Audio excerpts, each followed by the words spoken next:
பிரகதீஷ் பப்ளிகேஷன்லேருந்து தான் போடுறேன். ஆக்சுவலாக இது ஃபுல்லுமே உங்களுக்கு பாலிடிக்ஸ் வேறு புக்கு படிக்கணும், டெக்ஸ்ட் புக் படிக்கணும்னு எந்த அவசியமும் கிடையாது. இது ஃபுல்லுமே பார்த்தீங்கன்னா நீங்கள் உங்களுக்கு ஃபுல் பாலிடிக்ஸ் கவர் ஆகிடும்.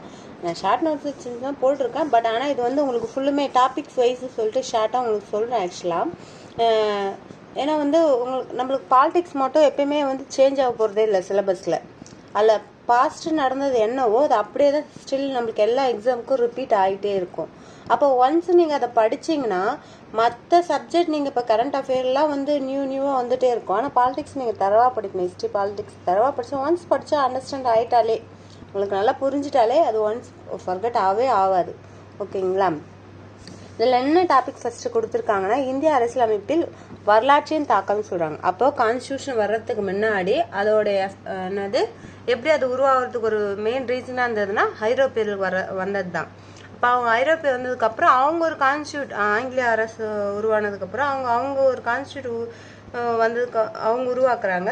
அதை பார்த்துட்டு நிறைய படித்தவங்க எல்லாமே என்ன நம்ம இந்தியாவுக்காக ஒரு கான்ஸ்டியூஷன் வேணுன்றதுக்காக அவங்க ஸ்ட்ராங்காக ஒரு டிசிஷன் எடுக்கிறாங்க. எந்த ஸ்டேட்டுமே தனியாக இல்லாமல் எல்லாம் ஒன்றா ஒரே இந்தியாவாக இருக்கணும்னு சொல்லிட்டு அப்படி உருவானது தான் கான்ஸ்டியூஷன். ஓகேங்களா? அப்போ அதில் ஃபஸ்ட்டு இதில் வரலாறுன்னு பார்க்க போனால் ஐரோப்பிய வருகை தான் ஃபஸ்ட்டு. இதில் வந்து யார் வந்திருப்பாங்கன்னா போர்ச்சுகீஸ் வந்திருப்பாங்க. அவங்களுடைய ஆண்டு தான் வந்து வாஸ்கோடமா வந்தது தான் 1498 வந்தாங்க சொல்லியிருப்பாங்க. நெக்ஸ்ட்டு அவங்கள தொடர்ந்து யார் வந்தாங்கன்னா டச்சுக்காரர்கள் வந்தாங்க சொல்கிறாங்க. சரி, அவங்கள தொடர்ந்து அயர்லாந்து சொல்லிட்டு போர்ச்சுகீஸ் தான் அயர்லாந்து நாட்டு மக்களால் 1942 டச்சுக்காரர்கள். ஓகேங்களா? டச்சுக்காரர்கள் வந்தாங்க சொல்கிறாங்க. அவங்களுடைய ஆண்டு வந்து 1602. நம்ம ஆங்கிலேயர்கள் வந்து டச்சுக்காரர்களை தொடர்ந்து 1600 டிசம்பர் 31 அவங்க இங்கிலாந்தில் வந்து ஒரு கம்பெனி அமைக்கிறாங்க. ஆனால் இந்தியாவுக்கு வந்தது வந்து 1661 1611 வந்திருக்காங்க. அவங்கள தொடர்ந்து ஆங்கிலேயர்களை தொடர்ந்து யார் வந்தாங்கன்னா டேனியர்கள் வந்தாங்க. இவங்க வந்து ஆண்டு வந்து 1616 மார்ச் 17 சொல்கிறாங்க. ஓகேங்களா? நெக்ஸ்ட் வந்து இவங்களை ஆங்கிலேயர்களை தொடர்ந்து வந்தவங்க யாருன்னா பிரெஞ்சுக்காரர்கள். இவங்க வந்து ஆண்டு வந்து 64 ஞாபகம் வச்சுக்கோங்க. ஆக்சுவலாக ஃபஸ்ட்டு 1498 ஞாபகம் வச்சுக்கோங்க. அதை தொடர்ந்து 16 தான். இவங்க எல்லாருமே 16 தான் வராங்க. 16 16 வந்து ஆரம்பிக்கிறாங்க டிசம்பர் 31. ஆனால் 1611 வராங்க. அதே வந்து டேனியர்கள் வந்து 1660 வராங்க மார்ச் 17. அவங்கள தொடர்ந்து யார் பிரெஞ்சுக்காரர்கள் வந்து 1664. இந்த இயர்ஸ் மட்டும் நல்லா ஞாபகம் வச்சுங்க. இவங்க கண்டினியூ பண்ணி யார் வந்தாங்க ஞாபகம் வச்சுங்க. ஓகேங்களா? இப்போ இவங்க வந்ததுக்கப்புறம் என்னன்னா இவங்க ஆங்கிலேய கிழக்கிந்திய கம்பெனி பிரெஞ்சுக்காரர்கள் அந்த கம்பெனி போர் வணிகம் வந்து போட்டி நடக்கும் போது இவங்களுக்குள்ள போட்டியாக மாறி அது வந்து ஆங்கிலேய கிழக்கிந்திய கம்பெனி வெற்றி பெற்றதுனால இந்தியா ஆளும் சக்தி கொண்டது சொல்றாங்க. கர்நாடகா வங்காள பகுதிகளையும் தன்னை வலுவான சக்தியாக ஆங்கிலேயர் வந்து மாற்றிக்கினாங்க. ஆனால் அப்போ இந்த இவங்களுக்கு இம்பேக்ட் ஏற்றின என்னென்ன வார்னா முதலாம் கர்நாடக போர். இது 46 to 48 ஞாபகம் வச்சுங்க. ரெண்டாவது கர்நாடகா போர் வந்து 48 to 54. மூணாவது கர்நாடகா போர் வந்து 56 to 63. இந்த 17 தான் வரும். அப்போ கர்நாடக போர்னா உங்களுக்கு 1700 ஆரம்பிக்க ஞாபகம் வச்சுக்கோங்க. அப்போ ஃபர்ஸ்ட் போர் வந்து 46 to 48. செகண்ட் போர் வந்து 48 to 54. தேர்ட் போர் வந்து 56 to 63 ஞாபகம் வச்சுங்க. அதை விட முக்கியமாக வந்து பிளாசிக் போர். இந்த பிளாசிக் போர் ஒரு ஆக்சுவலாக ஒரு மிகப்பெரிய ஸ்டோரியாக இருக்குது. அவர் பேர் எனக்கு டக்குன்னு வரல. ஆக்சுவலாக என்னது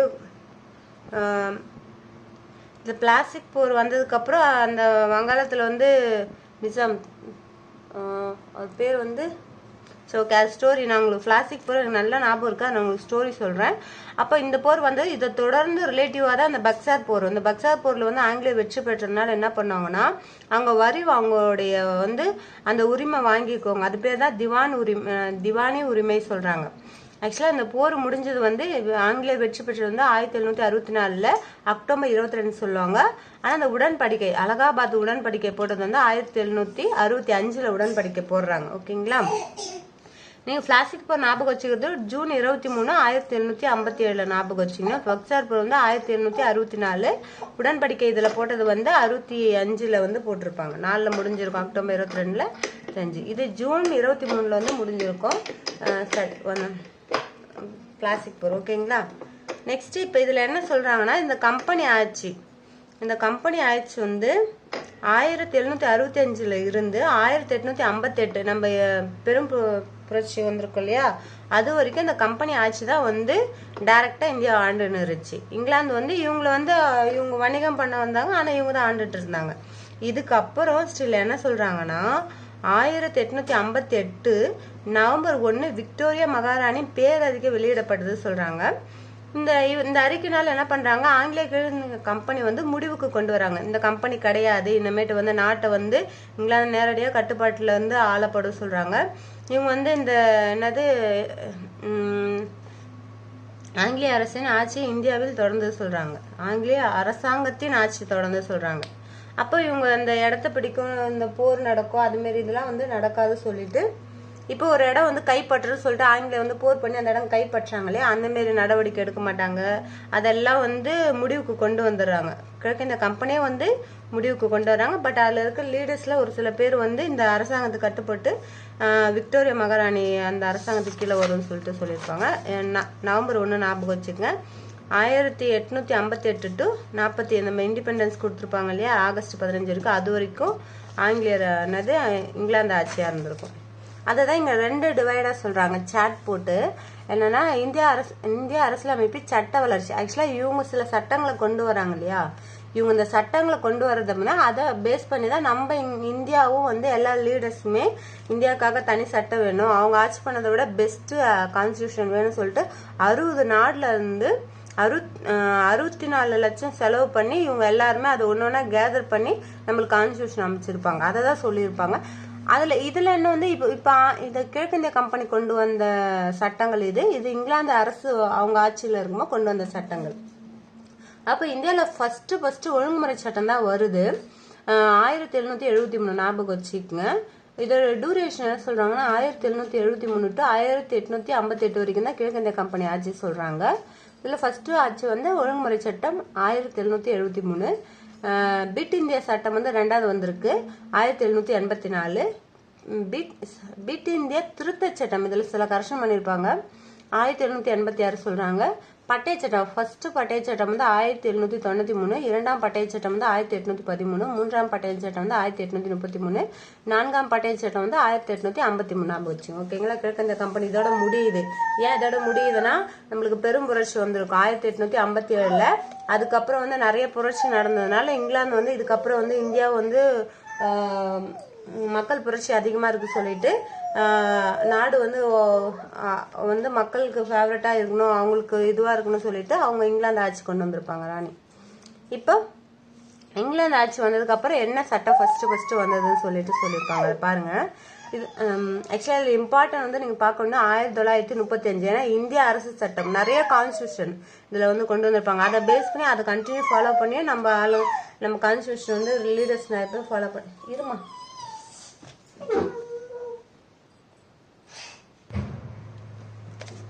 இப்போ இங்கிலாந்து கிழக்கிந்திய கம்பெனி இங்கிலாந்து ஆட்சியில் வந்து என்ன சொல்லியிருக்காங்கன்னா 1858 to 1947 வரைக்கும் இவங்களுடைய ஆட்சி இருந்தது சொல்கிறாங்க.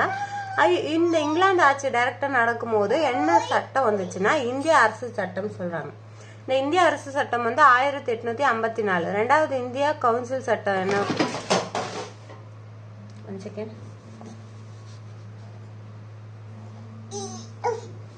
ரெண்டாவது என்னன்னா இந்தியா கவுன்சில் சட்டம் சொல்றாங்க 1861. 3வது வந்து இந்தியா கவுன்சில் சட்டம் 1992. Sorry actually 1892. மிண்டோ மார்லிக் சீர்திருத்தம் இந்த ஆட்சி மிண்டோ மார்லிக் சீர்திருத்தம் சொல்றாங்க 1909. மாண்டேகு சென்ஸ்போர்ட் சீர்திருத்தம் வந்து 1919. ஓகேங்களா. இந்திய அரசு சட்டம் ரொம்ப முக்கியம். நிறைய கான்ஸ்டியூஷன் இவங்கள கொண்டு வந்திருப்பாங்க. இப்போ பேசிக் நம்மளுக்கு எப்படி ஃபண்டமெண்டல் இருக்கோ அதோடைய ஒரு 50% ரிலேட்டிவ் இதில் இருக்கும் ஆர்டிகல்ஸ் கொண்டு வந்திருப்பாங்க 1935. ரொம்ப இம்பார்ட்டன்ட். அதை டேரெக்டாகவும் உங்களுக்கு கொஸ்டின் கேட்பாங்க. அதாவது ஆங்கிலேயர்களுடைய அரசியலமைப்பு சாசனம் வந்து இது ஆர்டிகல்ஸ் எத்தனை இருந்து இதில் கூட கேட்டிருப்பாங்க உங்களுக்கு. இந்திய விடுதலை சட்டம் வந்து 1949 நம்மளுக்கு. ஓகேங்களா? இப்போ இதில் ஃபர்ஸ்ட் வந்து ஒழுங்குமுறை சட்டத்தை 1773 நம்ம பார்ப்போம் ப்ரீஃபாக. இதில் என்னென்ன சொல்லியிருக்காங்கன்னா, ஃபர்ஸ்ட் வந்து இங்கிலாந்து பிரதமராக வந்து நார்வே பிரபு வணிக குழு நடவடிக்கைகளை ஒழுங்குபடுத்த வந்து ஒரு குழு வந்து ஏற்படுத்தினார் சொல்றாங்க. அவர் சிவானிக்கு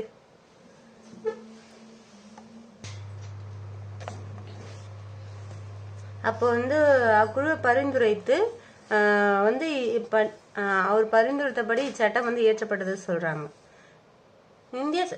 இந்தியாவில் செயல்பட்டு வந்த ஆங்கிலேய கிழக்கிந்திய கம்பெனி மீது வந்து பிரிட்டிஷ் அரசாங்கத்தால் ஃபர்ஸ்ட் செயல்படுத்தப்பட்ட முதல் சட்டம் சொல்றாங்க. இப்போ இந்த கிழக்கிந்தியா மேல ஒரு சட்டம் வந்து செயல்படுத்துறது வந்து ஆங்கிலேயர்கள் வந்து இந்த ஒழுங்குமுறை சட்டம் தான் சொல்றாங்க. இந்த சட்டம் தான் வந்து இந்திய அரசியலமைப்புக்கு ஒரு அடிக்கல்லாவோ அரசியல் முதல் படியாகவும் சொல்றாங்க. நெக்ஸ்ட் இச்சட்டத்தின் மூலம் ஆங்கிலேய கிழக்கிந்திய கம்பெனியை மேற்பார்வையும் மன்னனில் இருந்து மத்திய நிர்வாகத்திற்கு அப்படின்னு என்ன சொல்றாங்கன்னா, மன்னர் கண்ட்ரோல்ல அவர்கிட்ட இருந்து இங்கிலாந்து பாராளுமன்றத்தில் மாற்றப்பட்டது சொல்றாங்க. நிர்வாகமும் அரசியல் செயல்பாடுகளும் இச்சட்டத்தின் முதலாக அங்கீகரிக்கப்பட்டது சொல்றாங்க. இதோட என்னது கம்பெனியோட நிர்வாகமும் கம்பெனியோட அரசியல் செயல்பாடுகளும் வந்து அவங்க முதலா அங்கீகாரத்து கொடுத்தது சொல்றாங்க இந்த ஒழுங்குமுறை சட்டம். நெக்ஸ்ட் இப்ப இந்த ஒழுங்குமுறை சட்டத்துல உடைய சிறப்புகள் என்னென்ன சொல்றாங்கன்னா, ஆங்கிலேய கிழக்கிந்திய கம்பெனி இயக்குனர் குழுவில் உறுப்பினர்களின் பதவிக்காலம் வந்து ஓராண்டுல இருந்து ஃபர்ஸ்ட் அவங்களுக்கு ஓராண்டா இருந்தது. ஓராண்டுல இருந்து அவங்களுக்கு 4 ஆண்டாக வந்து 4 ஆண்டுகளாக வந்து உயர்த்தப்பட்டது சொல்றாங்க. ஆண்டுதோறும் 4இல் ஒரு பகுதி என்ன சொல்றாங்கன்னா, ஒரு வருஷத்துக்கு 4ல ஒரு பகுதி. இப்ப 100 பேர் இருக்கிறாங்கன்னா அதுல 25 பேரை வந்து உறுப்பினர்கள் வந்து ஓய்வு பெறுவார்கள். அவர்கள் வந்து திரும்பி வந்து அந்த வேலைக்கு வந்து மறு நியமனம் செய்ய மாட்டாங்க சொல்றாங்க. அதுதான் 4இல் ஒரு பங்கு வந்து ஓய்வு பெறுவாங்க. அவங்க திரும்பி எடுக்க மாட்டாங்க அந்த வேலைக்கு. ஆனா அதே வந்து வங்காளத்தின் ஆளுநர் இச்சட்டத்தின் மூலம் வங்காளத்தின் ஆளுநர் வங்காள கவர்னர் ஜெனரல் வில்லியம்ஸ் கோட்டையின் தலைமை ஆளுநர் என்ன சொல்றாங்கன்னா, வில்லியம்ஸ் கோட்டையின் தலைமை ஆளுநர் என்று அழைக்கப்பட்ட இவ்வாறு அழைக்கப்பட்ட முதல் தலைமை ஆளுநர் யாருன்னா வாரன் ஹேஸ்டிங்ஸ். ஓகேங்களா? இவர் வந்து இந்த தலைமை ஆளுநர் பதவிக்காலம் வந்து 5 ஆண்டுகள் இருக்கும். பட் ஆனா இவர் வந்து திரும்பியும் வந்து மறுமணம் செய்யலாம் சொல்றாங்க. ஆனா இந்த ஸ்டாஃபுங்கெல்லாம் வந்து அப்படி பண்ண முடியாது. இவர் ஆளுநர் மறுமணம் செய்யலாம் சொல்றாங்க. இப்ப தலைமை ஆளுநருக்கு வந்து உதவுறதுக்காக ஒரு ஆலோசனை 4 பேர் கொண்ட ஒரு ஆலோசனை குழு இருக்கும். பம்பாய் சென்னை ஆளுநர் தலைமை ஆளுநருக்கு கட்டுப்பட்டு இருப்பாங்க. இந்த பம்பாயிலும் சென்னை இந்த 3 மாகாணம் இருக்கும் இல்லையா, இந்த 2 மாகாணத்துக்கும் வந்து இந்த வங்காளத்துல இருக்க ஆளுநர் வந்து தலைமை அவருக்கு வந்து எல்லாருமே அவர் கண்ட்ரோல் இருப்பாங்க சொல்றாங்க. ஏன்னா அவர் தான் வந்து தலைமை ஆளுநர் சொல்றாங்க வாரன் ஹேஸ்டிங்ஸ். இப்ப இவங்களை என்ன சொல்றாங்கன்னா, இந்த தலைமை ஆளுநர் மற்றும் ஆலோசனை குழுவிற்கு போர் அமைதி உடன்பாடு போன்றவற்றில் மற்ற நபர்களை கட்டுப்படுத்தும் அதிகாரம் வழங்கப்பட்டது சொல்றாங்க. இந்த தலைமை ஆளுநரும் இந்த ஆலோசனை குழு வந்து எல்லாருமே கட்டுப்படுத்த அவங்களுக்கு ரைட்ஸ் இருக்கு சொல்லியிருக்காங்க. இப்ப கல்கத்தாவில் போர்ட் வில்லியம்ஸ் என்ற இடத்தில் என்ன சொல்றாங்கன்னா, நல்லா பார்த்துங்க, ரொம்ப இம்பார்ட்டன்ட். ஏன்னா நம்மளுக்கு சுப்ரீம் கோர்ட் வரத்துக்கு சொல்றாங்க. ஃபர்ஸ்ட் போர்ட் வில்லியம் என்ற இடத்துல வந்து கல்கத்தாவில் வந்து 1774 நல்லா நமக்கு ஒழுங்குமுறை சட்டத்தை கண்டினியூ பண்ணி நெக்ஸ்ட் இயர்லயே கோர்ட் ஆரம்பிச்சிருப்பாங்க. அதை தான் சொல்றாங்க. சுப்ரீம் கோர்ட் 1773 தலைமை நீதிபதி மற்றும் 3 நீதிபதிகள், ஒரு தலைமை நீதிபதி 3 துணை நீதிபதிகளையும் வந்து ஒரு உச்ச நீதிமன்றம் ஏற்படுத்தப்பட்டது சொல்றாங்க 1704ல. இதன் முதல் தலைமை நீதிபதி யாருன்னா சர் ஹெலிஜான். ரொம்ப இம்பார்ட்டன்ட், சர் ஹெலிஜான் ஹிம்பே. ஓகேங்களா? நெக்ஸ்ட் நம்ம எதை பார்க்க போறோம்னா, கம்பெனி ஊழியர்களும் நீதிபதிகளும் எவரும் நேரடியாகவோ மறைமுகமாகவோ பரிசு பொருட்களை வந்து பெறுவது தடை செய்யப்படுது. யார்கிட்டயும் வந்து ஊழியர்களும் வந்து நீதிபதிகளும் வந்து டைரக்டா பரிசு பெறக்கூடாது, மறைமுகமாகவும் பரிசு பெறக்கூடாது சொல்லிட்டு அதுக்கு தடை விதித்து இருந்தாங்க. வாங்காமல இருந்துருப்பாங்க. சரி, ஓகே. நெக்ஸ்ட் இதுல வந்து என்ன நிறைகள் என்ன குறைகள் சொல்லியிருக்காங்க. நிறைகள் என்ன சொல்றாங்கன்னா, இங்கிலாந்து அரசாங்கம் இந்தியா மக்களின் நலனின் அக்கறை கொண்டுள்ளது என இச்சட்டம் உணர்த்துகிறது. ஆக்சுவலா இங்கிலாந்து அரசு வந்து இந்தியா மக்கள் மீது சில சட்டங்கள் நலனுக்காக தான், அதனாலதான் இந்த மாதிரி சட்டங்கள் அவங்க கொண்டு வந்தாங்க சொல்றாங்க. இந்த மக்கள் மேலே அவங்களுக்கு அக்கறை இருக்கு சொல்லிட்டு கம்பெனி தன்னிச்சையான ஆட்சி முற்றுப்புள்ளி. கம்பெனி வந்து எல்லாருமே ஓவர்டேக் பண்ணி அவங்க தனி ஆட்சி மாரி அவங்களே வந்து அந்த நாடை உருவாக்குன மாதிரி அவங்க வந்து அவங்களுக்கு இருக்கக்கூடாது, அதுக்கு ஒரு முற்றுப்புள்ளியா இருக்கணும்ன்ற மாதிரி ஒரு ரீசன் சொல்றாங்க இந்த ஒழுங்குமுறை சட்டம். இந்தியாவின் எதிர்கால நிர்வாகத்தின் அதன் ஒரு வரைவு சட்டமாக பார்க்கப்படும். இந்தியாவுக்கு அரசியலமைப்பு உருவாவதுக்கு ஒரு ஆரம்பமா வந்து ஒழுங்குமுறை சட்டம் பார்க்கப்படுது சொல்றாங்க. அதனால இது நிறைகள் சொல்றாங்க. இதே குறைகள் என்ன சொல்றாங்கன்னா, இப்ப தலைமை ஆளுநருக்கு வந்து போதிய அதிகாரம் கொடுக்கல. என்னதான் அவர் தலைமை ஆளுநர் பதவி கொடுத்தாலும் அவருக்கு அங்க அந்த அளவுக்கு வந்து எல்லா ஃபுல் ரைட்ஸ் இல்லாத மாதிரி சொல்லியிருக்காங்க. அதிகமான அதிகாரம் யாருக்கிட்ட இருந்ததுன்னா, இந்த குழு 4 பேர் கொண்ட ஒரு குழு இருந்தாங்க இல்லையா, அவங்க கிட்டதான் வந்து அதிகமான அதிகாரம் வந்தது. ஏன்னா ஓகேங்களா, நீதிபதிகள் வந்து சரியா வந்து அதிகாரத்தை வந்து வரையறுக்கவில்லை சொல்றாங்க. ஓகேங்களா, நெக்ஸ்ட் வந்து பிட் இந்தியா சட்டம் போவோம். பிட் இந்தியா சட்டம் 1784. இதுல என்ன சொல்றாங்கன்னா, இங்கிலாந்து பிரதமர் பிட் என்பவர் என்ன சொல்றாங்கன்னா, அதனாலதான் இந்த சட்டம் பேரே வந்து பிட்டுன்னு வந்திருக்கும். இளைய பிட் என்பவரின் இந்தியவர்களுக்கான வரைவு மசோதா வந்து ஒன்றினை வந்து தயார் பண்ணியிருப்பாரு. இம்மசோதா வந்து 1784 ஆண்டு ஆகஸ்ட் மாசத்தில் இங்கிலாந்து நாடாளுமன்றத்தில் நிறைவேற்றப்பட்டன சொல்றாங்க. ஆகஸ்ட் மாசம் 1784 நிறைவேற்றப்பட்டது. சட்டம் பிட் இந்தியா சட்டம் சொல்றாங்க. ஏன்னா அவர் கொண்டு வந்ததுனால பிட் இந்தியா சட்டம். ஒழுங்குமுறை சட்டத்தின் குறைபாடுகள், இதுல இருக்க சில குறைபாடுகளை நீக்குவதற்காக தான் இது வந்து கொண்டு வந்தாங்க சொல்றாங்க. இப்ப இந்த பிட் இந்தியா சட்டத்துல ஒரு சில நோக்கங்கள் கொண்டு வந்திருக்காங்க. 2 நோக்கம். என்ன சொல்றாங்கன்னா, இந்தியாவுல வந்து ஒரு சிறந்த அரசாங்கத்தை தோற்றுவிக்கணும்னு சொல்றாங்க. அவங்களுடைய அரசாங்கத்தை, இங்கிலாந்து அரசாங்கத்தை. அப்ப பிரிட்டிஷ் இந்திய பகுதிகளை போதிய பாதுகாப்பு அளித்தல். அப்ப என்ன பண்றாங்கன்னா, அவங்களுடைய கண்ட்ரோல்ல இருக்க பகுதிக்கு நல்ல பாதுகாப்பு இருக்கணும்னு சொல்றாங்க. அவங்க சிறந்த அரசாங்கமாவும் இருக்கணும், அவங்க பகுதியில அவங்க பிடிச்ச பகுதியில வந்து பாதுகாப்பு நல்லா இருக்கணும்னு சொல்லியிருக்காங்க. அதான் நோக்கம். ஓகேங்களா. இப்ப இந்த பிட் இந்தியா சட்டத்தோட சிறப்புகள் நம்ம பத்தி பார்ப்போம். இப்ப இதுல வந்து இந்த பிட் இந்தியா சட்டத்துல வந்து ஒரு 6 உறுப்பினர் கொண்ட ஒரு கட்டுப்பாட்டு வாரியம் அமைக்கிறாங்க. இங்க என்ன பார்த்தோம், ஆலோசனை குழு பார்த்தோம். 4 மெம்பர்ஸ் தலைமை ஆளுநருக்கு. இங்க கட்டுப்பாட்டு வாரியம் சொல்லிட்டு கொடுத்துருக்காங்க. ரொம்ப இம்பார்ட்டன்ட். ஒன்று ஏற்படுத்தப்பட்டது சொல்றாங்க. 6 மெம்பர்ஸ். ஓகேங்களா. உறுப்பினர்களையும் இங்கிலாந்து அரசால், இது வந்து இங்கிலாந்து அரசால் டைரக்டா நியமிக்கப்பட்டது. இது வந்து கம்பெனி இங்க வந்து அவங்க வியாபாரம் பண்ணதுக்கு அப்புறம், அவங்க ஆட்சி பிடிச்சதுக்கு அப்புறம் ஒரு தலைமை ஆளுநர் அவங்களுக்கு ஆலோசனை குழு உருவாக்கி இருப்பாங்க. ஆனா இவங்க டைரக்டா வந்து கட்டுப்பாட்டு வாரியம் சொல்லிட்டு இவங்களை மெயின்டைன் பாக்குறதுக்காகவோ அந்த அரசாங்கத்தை இது பண்றதுக்காக கட்டுப்பாட்டு வாரியம் வந்திருக்கு. இயக்குநர்கள் குழுவில் எந்த மாற்றமும், அப்போ இயக்குனர் குழுவில் இவங்களுடைய குழுவில் வந்து எந்த மாற்றமும் பண்ணல. தலைமை ஆளுநர் ஆலோசனை குழு உறுப்பினர்களின் எண்ணிக்கை 4 - 3 குறைக்கப்பட்டது. இப்ப ஏற்கனவே 4 இருந்துச்சு இல்லையா, இந்த 4 மெம்பர்ஸை -1 குறைச்சு 3 ஆக்குறாங்க.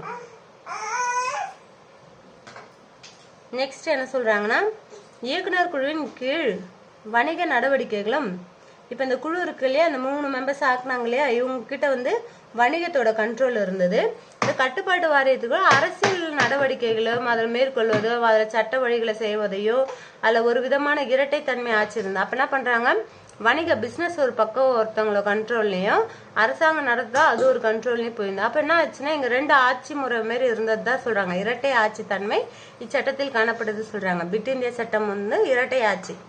ரொம்ப இம்பார்ட்டன்ட். இந்த வேர்டு ஞாபகம் வச்சுங்க, சப்போஸ் வர்றதுக்கு வாய்ப்பு இருக்கு. அரசின் பிரதிநிதியாக கட்டுப்பாட்டு வாரியம், வணிகத்தின் அடையாளமாக இயக்குனர் குழுவும் சொல்றாங்க. இந்த ஆலோசனை குழு தான் வந்து இயக்குனர் குழு மென்ஷன் பண்ணியிருக்காங்க.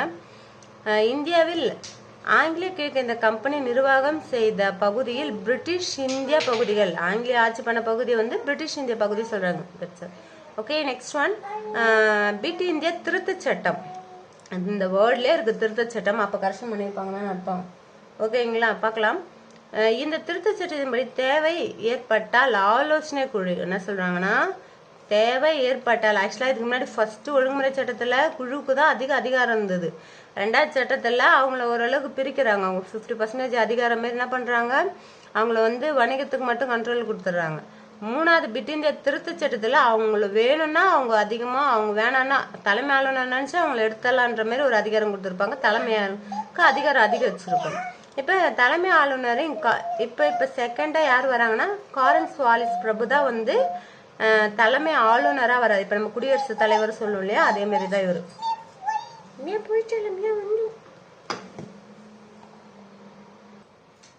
அப்போ நீங்கள் ஞாபகம் வச்சுக்கோங்க, 1786 பீரியடில் வந்து காரன்ஸ் வாலிஸ் பிரபு தான் வந்து தலைமை ஆளுநராக இருக்கார். பிட் இந்தியா சட்ட திருத்தம் மேற்கொள்ளப்பட்டது குறிப்பிடத்தக்கது. யாருன்னா இவரோட பீரியடில் இந்த திருத்தத்தை ஞாபகம் வச்சுக்கோங்க. காரன்ஸ் வாலிஸ் பிரபு திருத்தம் அப்படின்னு ஞாபகம் வச்சுனாலே உங்களுக்கு அந்த இயர்ஸ் 86 ஞாபகம் வந்துடும். ஓகேங்களா? நெக்ஸ்ட் இவர் இந்த காரன்ஸ் வாலிஸ் வந்து கொஞ்சம் அவருடைய அந்த தலைமை ஆளுநர் பதவியில் அதிகாரம் அதிகரிச்சிருக்கும். கவர்னர் ஜெனரல் கமாண்டோ இன் ஷிப் இது இந்த பதவி 2 பதவி ஒன்னாக்கி அவருடைய கண்ட்ரோல் வந்திருக்கும். காரன்ஸ் வாலிஸ் பிரபு மிகுந்த அதிகாரத்தினுடனாகவும் நியமிக்கப்பட்ட முதல் தலைமை ஆளுநர் சொல்லியிருப்பாங்க. ஓகேங்களா? நெக்ஸ்ட் ஒன்று பட்டய சட்டம். முதலாம் பட்டய சட்டம் போகிறோம். 1793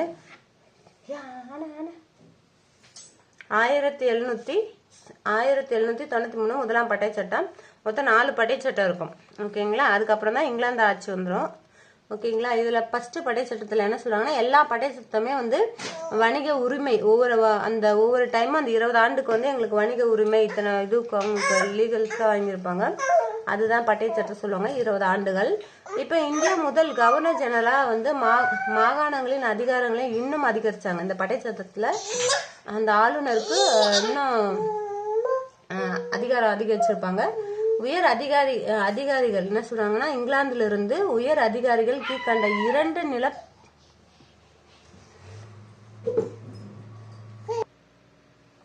இப்போ இதுல இங்கிலாந்திலிருந்து உயர் அதிகாரிகள் வந்து 2 நிலைப்பாடுகளை தெளிவாக போக்கினை கடைபிடித்தனர். என்னென்ன வந்து அவங்க கடைபிடித்தனர்னா, இங்கிலாந்துல இருக்க அதிகாரி வந்து கிறிஸ்துவ சமய பரப்பாளர்கள் சமய பிரச்சாரமோ மத மாற்றமோ செய்யக்கூடாது சொல்லிட்டு இவங்களுக்கு கண்டிஷன் போட்டு இருந்தாங்க. இங்கிலாந்துல இருந்த அதிகாரிகள் 2 நிலைப்பாடுகளை. அதுல ஒன்று இது. செகண்ட் ஒன்று என்ன சொல்றாங்கன்னா, இந்தியாவில் வந்து தடையற்ற அவங்க இஷ்டத்துக்கு வந்து கம்பெனி வர்த்தகத்துல வந்து ஈடுபடக்கூடாது, வந்து கண்ட்ரோலா தான் எங்க கண்ட்ரோல்ல வந்து நாங்கள் என்னென்ன கண்ட்ரோல் அவங்க கண்ட்ரோல்ல தான் இருக்கணுன்ற மாதிரி சட்டம் போட்டிருப்பாங்க. அதான் முதலாம் பட்டய சட்டம் 1793. இரண்டாம் பட்டய சட்டம் வந்து 1813. இப்போ இதுல என்ன சொல்றாங்கன்னா, ஆங்கில கிழக்கிந்திய கம்பெனி வந்து வணிக உரிமை அதே 20 ஆண்டு தான். அதே 20 ஆண்டு தான். கிழக்கிந்திய கம்பெனியின் ஏகபோக வர்த்தக முடிவு கொண்டு வரப்படுது. அவங்க வந்து ஏகபோகம்னா அவங்களுடைய வந்து ஏகபோக வணிக முடிவுகள் கொண்டு வரப்பட்டன. ஒரு பர்டிகுலரா அவங்கள கண்ட்ரோல் இதுதான் இப்படிதான் செய்யணும் சொல்லிட்டு அவங்க வந்து ஆர்டர் போட்டு மாதிரி சொல்றாங்க. இதுல வந்து சீனானோட மட்டும் வணிக தடை வந்து எதுவுமே செய்யாம இருந்தாங்க. அப்புறம் தேயிலை வணிகமும் சீனாவுடனும் போட்டிருந்தது வந்து அது தடை பண்ணவே இல்லை அவங்க.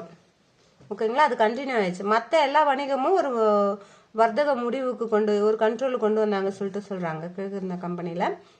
இப்ப இந்த இரண்டாம் பட்டய சட்டத்துல என்னென்ன சிறப்பு அம்சங்கள் இருக்குன்னு தான் பார்க்க போறோம். அதுல வந்து கல்விக்காக வந்து மேம்பாட்டுக்காக வந்து 1 லட்சம் ரூபாய் கொடுத்துருப்பாங்க. மதத்தினை பரப்புவதற்கு இதுல வந்து ஃபர்ஸ்ட் பட்டய சட்டத்துல வந்து மதத்தை பரப்பக்கூடாது மாற்றக்கூடாது சொல்லியிருப்பாங்க.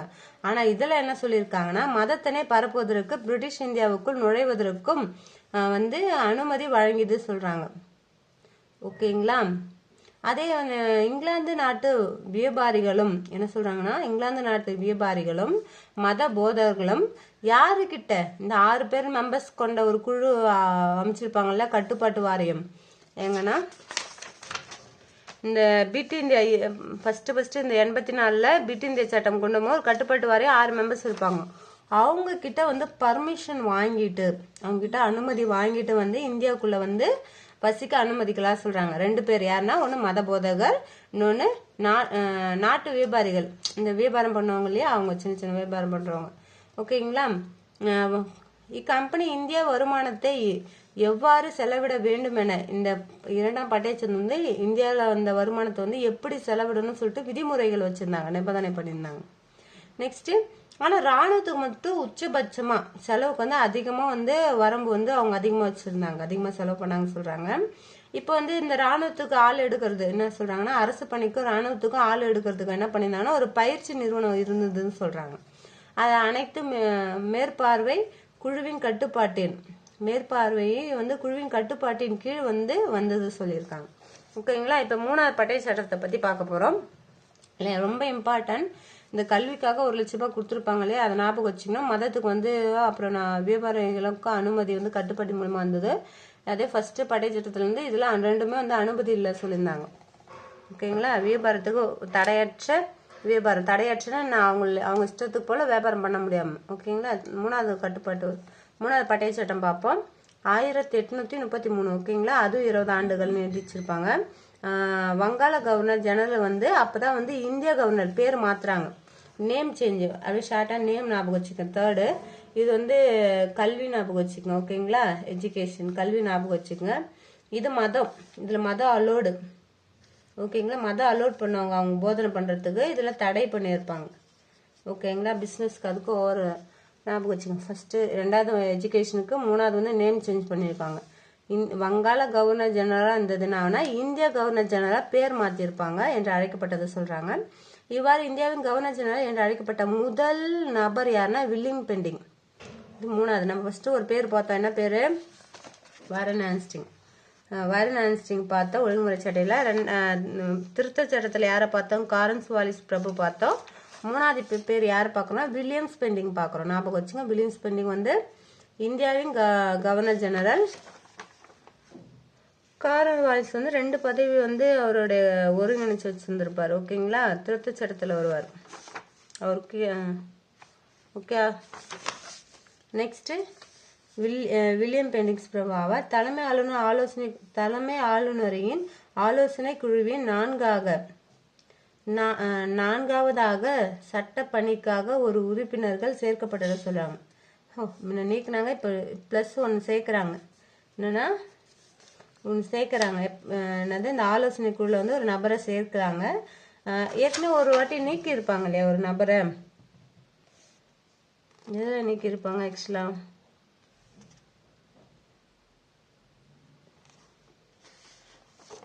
இங்க நீக்கி இருப்பாங்க. -1 போட்டுக்கலாம். இதுக்கு நேரம் நம்ம டக்கு ஞாபகம் வரும். எங்கன்னா பிட் இந்தியா சட்டத்தை நீக்கி இருப்பாங்க. ஆனா 3வது பட்டய சட்டத்துல சேர்த்து இருக்காங்க. ஓகேங்களா. ஆலோசனை குழு முதல் சட்ட உறுப்பினர் மெக்காலே ஆவார். அந்த சேர்த்த நபர் யாருன்னா முதல் சட்ட உறுப்பினர் குழு மெக்காலே பிரபு சொல்றாங்க. ரொம்ப இம்பார்ட்டன்ட் மெக்காலே. ஓகேங்களா. அவர் பார்த்துக்குங்க. பாம்பே சென்னை ஆளுநர் தங்களது சட்டம் இயற்றும் அதிகாரத்தினையே இழந்தனர். அப்போ இவங்க பாம்பேவும் சென்னைக்கு சட்டம் இயற்றும் அதிகாரம் இருந்துச்சு. அதை வந்து அவங்க இயக்குறாங்க. அவங்களால சட்டம் இயற்ற முடியாது சொல்லிட்டு 1833ஆம் ஆண்டு பட்டய சட்டத்தின்படி இந்தியா குடிமை ரொம்ப இம்பார்ட்டன்ட். ஓகேங்களா. இந்தியா குடிமை பணி உருவாக்கப்பட்டது. நம்ம இப்ப எக்ஸாம் UPSC எக்ஸாம் சொல்றோம் இல்லையா, அதை தான் சொல்றாங்க. இந்தியா குடிமை பணி உருவாக்கப்பட்டது சொல்றாங்க. குடிமை பணிகளுக்கு நபர்களை தேர்வின் மூலம் தேர்ந்தெடுக்கும் முறை அறிமுகப்படுத்தப்பட்டது சொல்றாங்க. ஷார்ட்டா நீங்க UPS ஞாபகம் வச்சுக்கோங்க. அப்பதான் உங்களுக்கு ஈஸியா வரும். Central government. ஓகேங்களா. ஆங்கிலேய கிழக்கிந்திய கம்பெனியின் சீனா வணிக உரிமை தடைப்பட்டது. என்னன்னா ஆங்கிலேய கிழக்கிந்திய கம்பெனிக்கான சீனா வணிக உரிமை வந்து தடைப்பட்டது சொல்றாங்க. 1835 ஆண்டு ஆங்கிலேய இந்தியாவின் ஆட்சி மொழியாக மாற்றுது. இது இம்பார்ட்டன்ட். ஆக்சுவலா 35 வந்து 1835 வந்து ஆங்கிலேய இந்தியாவின் ஆட்சி மொழியாக ஆனது. இங்கிலீஷ் வந்து ஆட்சி மொழி. இங்கிலீஷ் ஷார்ட்டா எழுதிக்கிறேன். அப்பதான் உங்களுக்கு எனக்கும் புரியும் உங்களுக்கும் புரியும். ஓகேங்களா. பாரசீக மொழி ஆட்சி மொழியாக நடைமுறையில் இருந்தது. இவங்க என்ன சொல்றாங்கன்னா 1835ஆம் ஆண்டு ஆங்கிலேய இந்தியாவின் ஆட்சி மொழியாக மாற்றப்பட்டது. இதற்கு முன் என்ன மொழி இருந்தது சொல்றாங்கன்னா பாரசீக மொழி தான் வந்து ஆட்சி மொழியா இருந்திருக்கு அப்படி சொல்றாங்க. இதுவரை கட்டுப்பாட்டு விதிகள் என்று அழைக்கப்பட்டவை அனைத்தும் சட்டமாக விதிகளாகவும் கட்டுப்பாடாக இருந்தது. இப்ப சட்டமாக அழைக்கப்பட்டது சொல்றாங்க. ஆக்சுவலா என்ன சொல்றாங்கன்னா இப்ப இந்த 1935ல அது வரைக்கும் இந்த கட்டுப்பாட்டு விதிகளா இருந்ததெல்லாம் வந்து சரி அப்ப மொழி மாத்துறாங்க. நல்லா ஞாபகம் வச்சுங்க. 1835 மொழி ஞாபகம் வச்சுங்க. இந்த இந்திய குடிமை பணி வந்து 1833. நெக்ஸ்ட் இந்த கட்டுப்பாட்டு விதிகளா இருந்ததை வந்து சட்டமா மாத்துறாங்க. அனைத்தும் வந்து என்ன சொல்றாங்க, சட்டம் சொல்லிட்டு சட்டமா மாத்துறாங்க. இங்கிலாந்து பிரதமராக கிரே பிரபு இருந்த காலத்தில் 1832 ஆண்டு முதல் சீர்திருத்த சட்டம் இயற்றப்பட்டது. முதல் சீர்திருத்த சட்டம் வந்து இயற்றுறாங்க எப்படின்னா 1832. அப்போ யார் வந்து பிரதமர் இருக்கானா, கிரே பிரபு. இத்திருத்த சட்டத்தின் பின்னணியில் உருவாக்கப்பட்டதே இந்த 1833. இது 1833 ஏன் இந்த வந்து வருதுன்னா, இவர் திருத்தி இருக்காரு சிறுத்த சட்டம்னா அப்பதான் வருது. ஆண்டு பட்டய சட்டம் வந்து வந்தது சொல்றாங்க. ஓகேங்களா.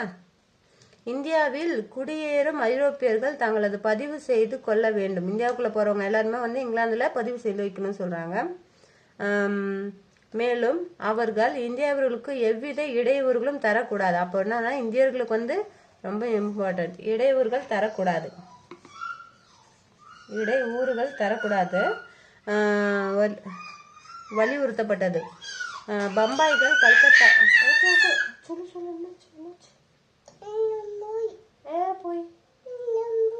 போயிட்டு ஆமா இப்ப பம்பாய்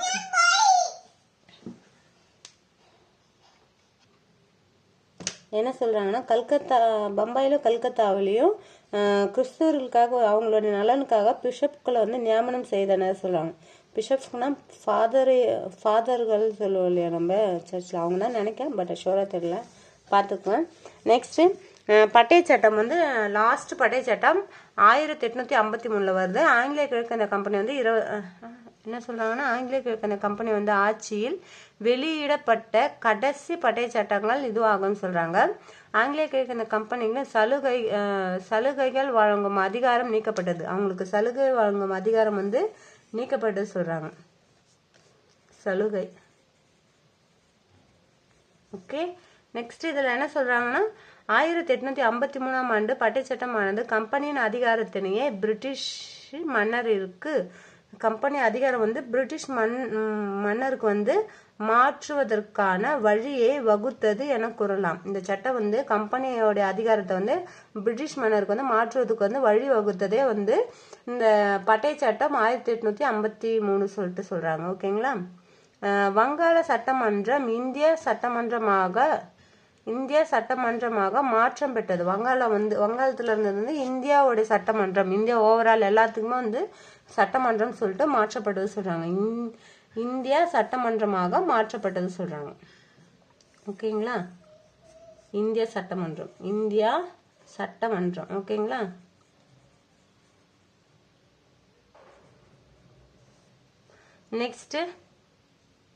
நெக்ஸ்ட் இதோட சிறப்புகள், நாலாவது பட்டய சட்டத்தோட சிறப்புகள் என்ன சொல்றாங்கன்னா, இச்சட்டம் வந்து பாராளுமன்ற முறை நிறுவியது. இதுதான் வந்து இச்சட்டம் வந்து பாராளுமன்றம் வரதுக்கு வந்து இருந்தது சொல்றாங்க, முறையை நிறுவியது சொல்றாங்க. இந்த சட்டமானது தலைமை ஆளுநர் குழுவில் நிர்வாகம் செயல்கள் சட்டசபை செயல்கள் என தனித்தனி பிரிப்பதற்கு வழிவகை செய்தது. நிர்வாகத்தை தனியா பிரிச்சது, சட்டசபையை வந்து தனியா பிரிச்சது சொல்லிட்டு எதை சொல்றாங்கன்னா, அந்த 4வது பட்டய சட்டம் 1853 தான் சொல்றாங்க. 1854 மெக்காலே குழுவின் பரிந்துரையின்படி, மெக்காலே குழுவினோட பரிந்துரை படி தான் எந்த ஆண்டுனா, நல்லா ஞாபகம் வச்சுக்கோங்க, 1854. ஏற்கனவே மெக்காலே எங்க பிளஸ் நம்ம போட்டிருப்போம், இங்க 3ஆம் பட்டய சட்டத்தில் தான் வந்து அவர் ஜாயின் ஆகியிருப்பாரு, உறுப்பினர் குழுவில், ஆலோசனை குழுவில் வந்து ஜாயின் ஆயிருப்பாரு 3ஆம் பட்டய சட்டத்தில். 4ஆம் பட்டய சட்டத்தில் வந்து அவர் என்ன சொல்றாங்கன்னா, அவரோட பரிந்துரைப்படி குடிமை பணிகளை தேர்வு செய், ஐசிஎஸ், நம்ம ஐஏஎஸ் சொல்றோம் இல்லையா, ஐஏஎஸ் தான் வந்து ஐசிஎஸ்ஸா இருந்தது. ஓகேங்களா. செய்யும் முறையை பொது தேர்வு முறை அறிமுகப்படுத்தினார். யார் அறிமுகப்படுத்தினார்னா, மெக்காலே. இந்த பொது தேர்வு முறையில் இந்தியருக்கும் வந்து அதில் அனுமதி கொடுத்தாங்கன்னு சொல்றாங்க. ஓகேங்களா. ஆளுநரின் குழுவில் மேலும் 6 புதிய உறுப்பினர்களே சேர்க்கப்பட்டனர். ஏற்கனவே எத்தனை பேர் இருந்தாங்க, தலைமை ஆளுநர், 4 உறுப்பினர்கள் இருந்தாங்க. அதுக்கப்புறம் இப்போ புதுசாக வந்து ப்ளஸ் வந்து 6 உறுப்பினர்கள் வந்து சேர்க்குறாங்க. மத்திய சட்டமன்ற குழுவில் உள்ளூர் நபர்களையும் அனுமதி வழங்கப்பட்டன. அப்போ என்ன பண்ணால் லோக்கல் ஏரியாஸ் ஆள்களும் அனுமதிப்பட்டாங்க சொல்கிறாங்க. மேலும் 6 உறுப்பினர்கள் 4 உறுப்பினர்கள் சொல்லிட்டு சென்னை, பம்பாய், வங்காளம் மற்றும் ஆக்ரா என்ன சொல்கிறாங்கன்னா, மேலும் 6 உறுப்பினர்களில் இந்த 6 உறுப்பினர்கள் ப்ளஸ் வந்தது இல்லையா, அதில் 4 உறுப்பினர்கள் எங்கேருந்து வந்தாங்கன்னா, ஒருத்தவங்க சென்னை, அப்புறம் பம்பாய், வங்காளம், ஆக்ரா மாகாணங்களில் அரசுகளால் அரசுகளால் வந்து நியமனம் பண்ணாங்க சொல்கிறாங்க. ஓகேங்களா, அரசு யாரால் நியமனம் பண்ணாங்கன்னா அரசுகளால். ஓகே, ஆங்கிலேய கீழ்கந்திய கம்பெனி பட்டயமானது நாடாளுமன்ற விரும்பும் வரை நீட்டிக்கப்பட்டது சொல்றாங்க. இவங்களோட கீழ்கந்திய கம்பெனி வந்து இவங்க ஆங்கிலேய கீழ்கந்திய கம்பெனி பட்டய சட்டம் வந்து நாடாளுமன்ற விரும்பும் வரை நீட்டிக்கப்பட்டது சொல்றாங்க. இதனை ஆண்டுகள் என கால நிர்ணயம் செய்யவில்லை. இதுக்கு முன்னாடி என்ன பார்த்தா, பட்டய சட்டத்தில் 20 ஆண்டு ரினியூவல் பண்ணிட்டு வந்தாங்க. ஆனால் இவங்களுக்கு வந்து வணிகம் செய்யணும், ரினியூவல் பண்ண அவசியம் இல்லாம மாரி அதை பற்றி சொல்லவே இல்லை. அதை வந்து இவங்க கண்டினியூ பண்ணிகிட்டே இருந்தாங்க கால வரையாறு இல்லாமல். வங்காள நிர்வாகத்தினை மேம்படுத்துவதற்கும் மேற்பார்வையிடவும் தனி ஆளுநர், வங்காளத்துக்கு இப்போ இந்தியாவுடைய ஆளுநருன்ட்டு வந்துடுச்சு, அதனால வங்காளத்துக்கு தனி ஒரு ஆளுநரும் நியமனம் செய்யும் முறை நடைமுறைப்படுத்தப்படுது. எல்லா மாநிலத்துக்கு போல வங்காளத்துக்கு ஒரு ஆளுநர், சிம்பிளாக அது மாதிரி. இந்தியா ஓவரால் இந்தியாவை கொண்டு வந்துட்டாங்க இல்லையா. ஓகே, நெக்ஸ்ட் வந்து இது ஃபுல்லுமே கம்பெனி, கிழக்கிந்திய கம்பெனி பார்த்துட்டோம். இப்போ இங்கிலாந்து அரசின் ஆட்சி டைரக்டாக ஆனது இல்லையா, 1858 to 1947 ஆண்டு கண்டினியூ பார்க்குறோம். இந்திய அரசு சட்டம், இங்கிலாந்து ஆட்சியால் ஃபர்ஸ்ட் டைரக்டாக அவங்க ஆட்சி பண்ணும்போது இந்திய அரசு சட்டம் தான் வந்தது 1858. இது நவம்பர் 1 அலகாபாத்தில் கானிங்ஸ் பிரபுவால், அலகாபாத்தில் தான் வாசிக்கிறாங்க, கானிங் பிரபுவால் வந்து வாசிக்கப்படுது. ஓகேங்களா, இது வந்து விக்டோரியா பேரறிக்கை தான் இவர் கானிங் பிரபு வந்து வாசிக்கிறாங்க. இப்போ அறிக்கையில் வந்து அரசு சட்டம், இந்திய அரசு சட்டம் சொல்லிட்டு அழைக்கிறாங்க. இந்த அறிக்கையை வந்து என்ன சொல்றாங்கன்னா, இந்திய அரசு சட்டம் சொல்றாங்க. 1858 ஞாபகம் வச்சுங்க. கானிங்ஸ் பிரபு இம்பார்ட்டன்ட், அலகாபாத் இடமும் இம்பார்ட்டன்ட். ஓகேங்களா. ஓகே, நெக்ஸ்ட் இச்சட்டத்தில் வந்து ஆங்கிலேய கிழக்கிந்திய கம்பெனி வணிக குழுவின் ஆட்சி முடிவுக்கு வந்து சொல்றாங்க. இந்த இந்திய அரசு சட்டமாக தான் அந்த கிழக்கிந்திய கம்பெனி முடிவு கொண்டு வராங்க. அதனால அவங்க எந்த இடத்தையும் பிடிக்க முடியாது, எங்கேயும் போய் போர் செய்ய முடியாது சொல்லிட்டு ஒரு கண்டிஷன் வருது. இந்திய அரசு சட்டம் 1858 ஆனது இந்திய மக்களின் மேக்னா கார்ட்டானா அதோட மீனிங் என்ன சொல்றாங்கன்னா, உரிமை சாசனம். இந்தியா மக்களுக்காக மேக்னா கார்ட்டான்னு சொல்றாங்க. அதை என்ன சொல்றாங்கன்னா பிராக்கெட்ல உரிமை சாசனம் என்று அழைக்கப்பட்டது. அப்ப உங்களுக்கு ஆன்சர் கொஸ்டின்ல கேட்கலாம், இந்திய அரசு சட்டத்து மேக்னா கார்ட்டா என்றது எந்த சட்டம் சொல்லிட்டு கீழே உங்களுக்கு இந்திய அரசு சட்டம் வேற எதனா சட்டம் கொடுத்துருன்னா அப்ப உங்களுக்கு மேக்னா கார்ட்டா. ஓகே, ஞாபகம் வச்சுக்கோங்க. 1857 ஆண்டு ஏற்பட்ட சிப்பாய் கழகம் ரொம்ப இம்பார்ட்டன்ட். 1857 சிப்பாய் கழகத்தின் முடிவாக விக்டோரியா மகாராணியின் பேரறிக்கை அமைந்தது. அதுதான் இது சொல்றாங்க, கானிங் பிரபு வாசிச்சது. இந்த சட்டம் இந்திய அரசை இங்கிலாந்தின் அரசின் நேரடி கட்டுப்பாட்டில், ஓகேவா, நேரடி கட்டுப்பாட்டு. இதுக்கு முன்னாடி அவங்க கண்ட்ரோல தான் இருந்தது. பட் ஆனா ஃபுல் கண்ட்ரோலுமே வந்து கிழக்கிந்திய கம்பெனி தான் இங்க நிர்வாகம் பண்ணியிருப்பாங்க. இச்சட்டத்தின் சிறப்புகள், இப்ப இந்த இந்திய அரசு சட்டத்தோட சிறப்புகள் தான் பார்க்க போறோம். அதுல என்ன சொல்லியிருக்காங்கன்னா, இந்திய நல்லாட்சி சட்டம் சொல்றாங்க. இந்த இந்திய அரசு சட்டத்தை என்ன சொல்றாங்கன்னா, இந்தியா நல்லாட்சி சட்டம் சொல்லிட்டு சொல்றாங்க.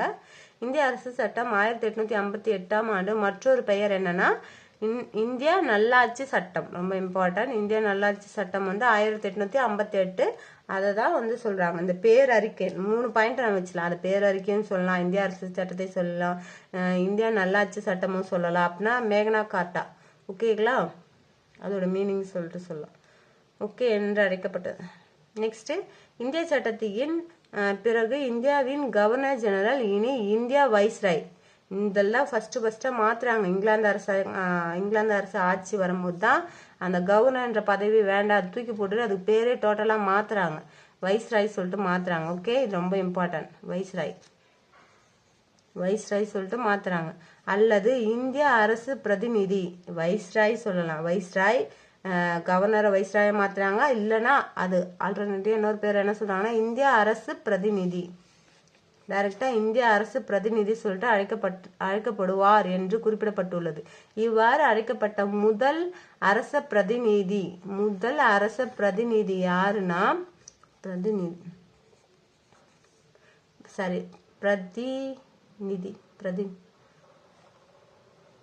பிரதிநிதி யாருன்னா காலிங் பிரபு. ஓகேங்களா, அந்த கவர்னரை அப்படியே வந்து வைஸ்ராய மாத்துறாங்க. அப்படி நீங்க வைஸ்ராய் இல்லைன்னா அதை வந்து எப்படி அழைக்கிறாங்கன்னா இந்திய அரசு பிரதிநிதி, இந்தியாவுக்காக வந்து இந்த பிரதிநிதி இருக்காங்கன்ற மாதிரி மென்ஷன் பண்றாங்க இந்த புரட்சி சிப்பாய் கழகம் வந்ததுனால. ஓகே, நெக்ஸ்ட் இந்தியா ஆங்கிலேய முடியாட்சியின் பெயரால் அரசு செயலர் மூலம் ஆளப்படும் என கூறப்பட்டது. இந்தியா ஆங்கிலேய முடியரசின் வந்து இங்க இருக்க ஆட்சி ஆங்கிலேய இந்த கிங்டம் வந்து அரசு மற்றும் செயலர் மூலமா நாங்க ஆளப்படுவோம் சொல்லிட்டு சொல்றாங்க. இந்தியா மற்றும் இங்கிலாந்திற்கு இடையே ஒரு அயலுறவு செயலர்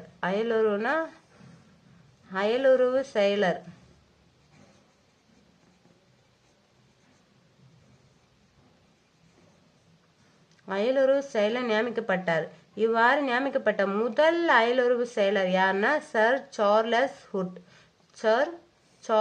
ஹுட். ரொம்ப இம்பார்ட்டன்ட் இதுவும். சர் சார்லஸ் ஹுட் தான் முதல் அயலுறவு செயலர் சொல்றாங்க. அரசு செயலருக்கு உதவி செய்ய 15 உறுப்பினர்களை கொண்ட இந்திய கவுன்சில் என்னும் அமைப்பு ஏற்படுத்தப்பட்டது என கூறப்பட்டது. இதன் விளைவாக ஆங்கிலேய கிழக்கிந்திய கம்பெனியின் இயக்குனர் குழுவும் கட்டுப்பாட்டு குழுவும் ஒழிக்கப்பட்டது.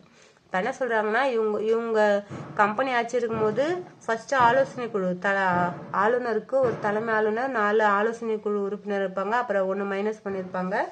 என்னன்னா பிரிட்டன் டேட் சட்டத்துல வந்து 1 மைனஸ் பண்ணிருப்பாங்க. திரும்ப வந்து நம்ம மெக்காலே ஜாயின் பண்ணிருப்பாங்க. 3ஆம் பட்டை சட்டத்துல மெக்காலே ஜாயின் பண்ணிருப்பாரு. 4 உறுப்பினர் இருப்பாங்க. இப்ப அதுக்கப்புறம் என்ன சொல்றாங்கன்னா இங்க 4ஆம் படை சட்டத்தை பிளஸ் 6 உறுப்பினர்கள் ஜாயின் பண்ணிருப்பாங்க. ஏன்னா இந்த ஆலோசனை குழு கூட 6 உறுப்பினர் ஜாயின் பண்ணிருப்பாங்க. ஆனா இவங்க எல்லாருமே என்ன சொல்றாங்கன்னா இந்த கட்டுப்பாட்டு வாரியம் இயக்குனர் குழுன்றது அந்த பதவி எல்லாமே வந்து இப்படி இல்லை அப்படின்றது வந்து அனௌன்ஸ் பண்ணிருப்பாங்க. ஆங்கிலேய முடியரசும் நாடாளுமன்றம் அரசியல் அமைப்பின் அடிப்படையில் என்ன சொல்றாங்கன்னா எல்லாருமே வந்து இந்த நாடாளுமன்றத்தை இப்ப இருக்க பார்லிமெண்ட் அதே மாதிரி தான் இந்த நாடாளுமன்றம் அரசியல் அமைப்பின் இந்த அரசியலுடைய இந்த ஆர்டிகல்ஸ் மூலமா அடிப்படையில் இந்தியாவை ஆளும் பொறுப்பை ஏற்றுக்கொள்ளும் என கூறப்பட்டது சொல்றாங்க. அப்ப என்ன ஆயிடுச்சு, இதுலயே வந்து கான்ஸ்டிடியூஷன் வந்து இங்கவே ஃபுல் கண்ட்ரோல் மாதிரி கான்ஸ்டிடியூஷன் வந்து வந்துடுச்சுன்னு தான் சொல்லலாம். ஒரு 50%.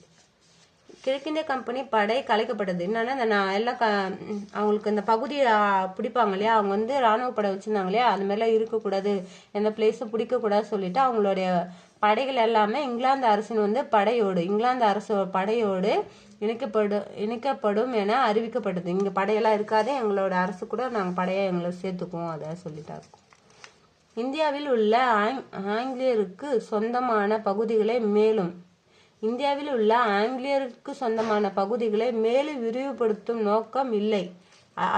இதோட மீனிங் என்ன சொல்றாங்கன்னா இப்ப வந்து எல்லா பகுதி கொஞ்சம் கொஞ்சமா பிடிச்சி அவங்கள ஆங்கிலேயர் அரசுக்குள்ள கட்டுப்பாடு வச்சு அவங்க கொண்டு வந்தாங்க. இன்னமேட்டு நாங்க அது மாதிரி மற்ற அரசு கூட வந்து சண்டை போட்டு இடம் வந்து பிடிக்க மாட்டோன்றதுதான் இங்க சொல்லியிருப்பாங்க.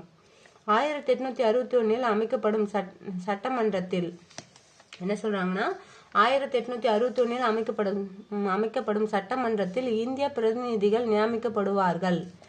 இந்த அமைக்கப்பட சட்டமன்றம் நம்ம பாராளுமன்றம் சொல்றோம் இல்லையா, அதுல வந்து அந்த சட்டமன்றத்துல அமைக்கப்படும் போது அதுல வந்து இந்தியர்களும் இருப்பாங்க சொல்றாங்க. ஆண்டு வந்து இம்பார்ட்டன்ட் 1861 சொல்லியிருக்காங்க. கல்வி மற்றும் பொதுப்பணி திட்டங்களில் தொடங்கிவிடும் என கல்வியும் பொதுப்பணியும் திட்டங்களை வந்து தொடங்கிவிடும் என கூறப்பட்டது சொல்லியிருக்காங்க. ஓகே, நெக்ஸ்ட் வந்து இந்தியா கவுன்சில் சட்டம் சொல்றாங்க.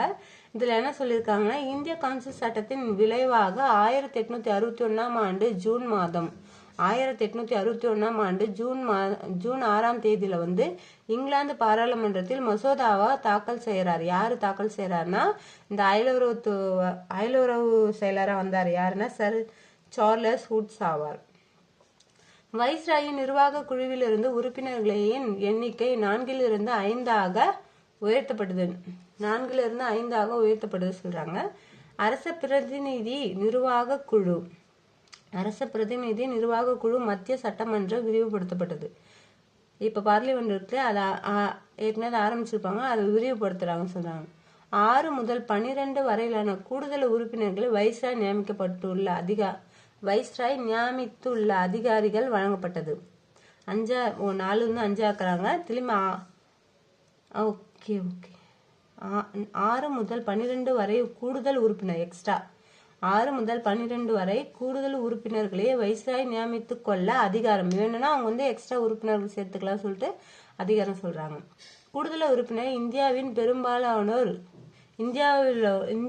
இந்தியாவர்கள் வந்து பெரும்பாலானோர் நியமிக்க வாய்ப்பாக இச்சட்டம் அமைந்தது. என்ன சொல்றாங்கன்னா இந்த சட்டத்து மூலியமா வந்து இந்தியர்களும் அதுல சேர்றதுக்கு ஒரு வாய்ப்பு இருந்தது சொல்லிட்டு சொல்லியிருக்காங்க. அனைத்து மாகாணங்களின் சட்டமன்றங்கள் ஏற்படுத்தப்பட்டு அவற்றின் கூடுதல் உறுப்பினர்களின் எண்ணிக்கை 4 முதல் 8 எல்லா மாநிலம் ஸ்டேட் ஞாபகம் வச்சுக்கங்க. அந்த எல்லா மாநிலத்துக்கு வந்து 4 உறுப்பினர்கள் இல்லை 8 உறுப்பினர்கள் நியமிக்கும் அதிகாரம் கொடுத்திருந்தாங்க. சட்ட ரீதியாக விவகாரங்கள் மேற்கொள்ளும் போது இந்தியர்களும் இதில் இடம்பெறுவதில் சட்டம் முக்கியமாக அமைந்தது. இந்தியர்களும் இடம்பெற இதுக்கு ஒரு வாய்ப்பு கொடுத்து சொல்றாங்க.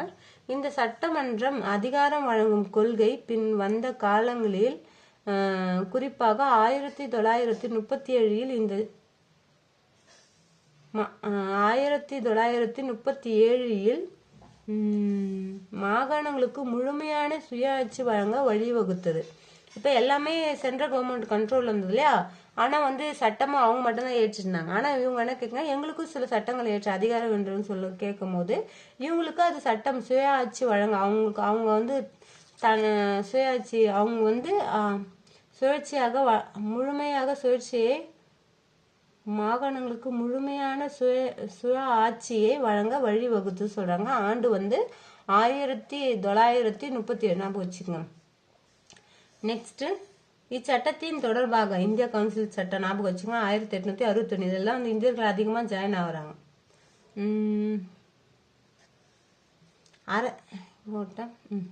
இந்த சட்டத்தின் தொடர்ச்சியாக 1862 1886 1862 86 97 ஆண்டுகளில் வங்காளம் பஞ்சாப் மற்றும் வடமேற்கு எல்லை மாகாண பகுதிகள், வடமேற்குனா என்ன வரும், இந்த பக்கம் பஞ்சாப், ஹரியானா, ராஜஸ்தான், வடமேற்கு எல்லை மாகாண பகுதிகளில் சட்டப்பேரவை அமைக்கப்பட்டது சொல்றாங்க. சட்டமன்றத்தை தான் சொல்ல பேரவை அமைக்கப்பட்டது சொல்றாங்க. ஓகேங்களா. என்னென்ன மாகாணம்னா வங்காளம், பஞ்சாப், மத்திய எல்லை மாகாணங்கள் சொல்றாங்க.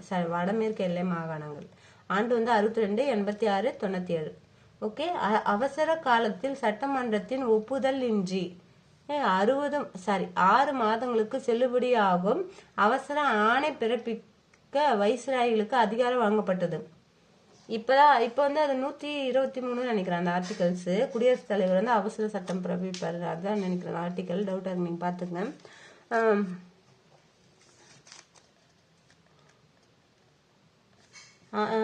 ஓகே. அப்ப 1859 கானிங் பிரபுவால் என்ன சொல்றாங்கன்னா 1859 கானிங் பிரபுவால் அறிவிக்கப்பட்ட இலாகா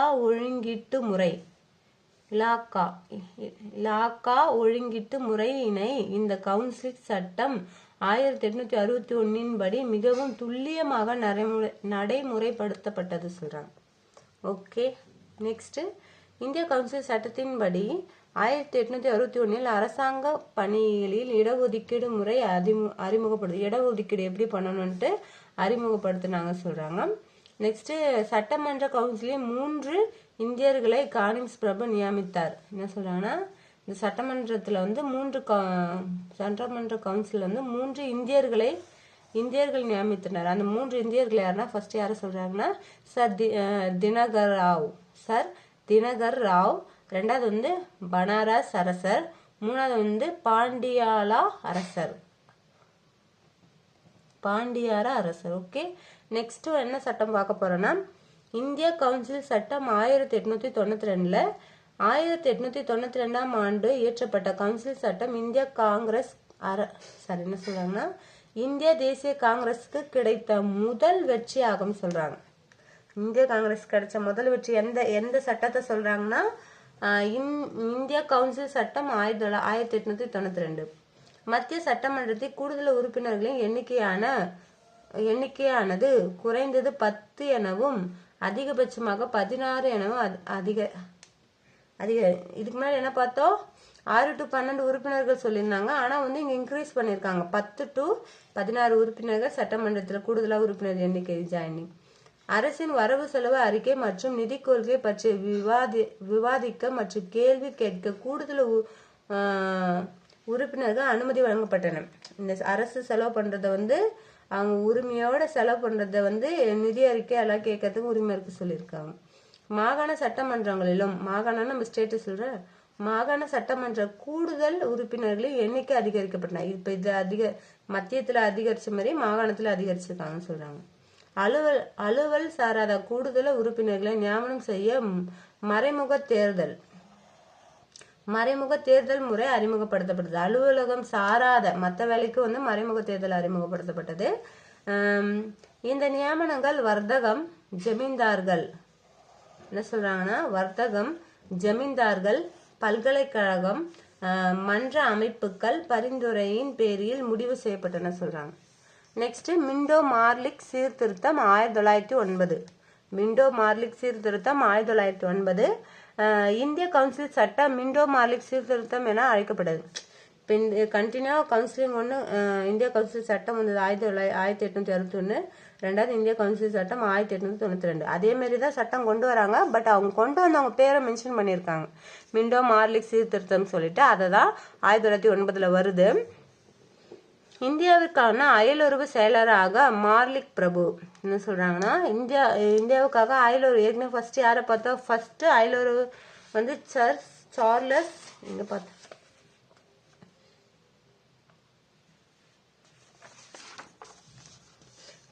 சார்லஸ் வுட் இவர்தான் ஃபர்ஸ்ட் அயலுறவு இருக்காரு. இப்போ இதுல இந்த ஆண்டு என்னன்னா இந்தியாவுக்கான அயலுறவு செயலராக மார்லிக் பிரபு இந்தியாவின் வைஸ்ராய் மிண்டோ மார்லிக் 2 பேர் 2 மெம்பர்ஸ் ஞாபகம் வச்சுக்கோங்க. ஃபர்ஸ்ட் செகண்ட் அயலுறவு செயலரா இருக்கிறவர் யாருன்னா மார்லி பிரபு. அதுதான் இங்க மார்லி மென்ஷன் பண்ணியிருக்காங்க இந்த சட்டத்துல. இந்தியாவின் வைஸ்ராயா யாருக்காருன்னா மிண்டோ பிரபு. அதுதான் இங்க இந்த சட்டத்துல வந்து மிண்டோ மார்லின்னு சொல்லிட்டு மென்ஷன் பண்ணியிருக்காங்க.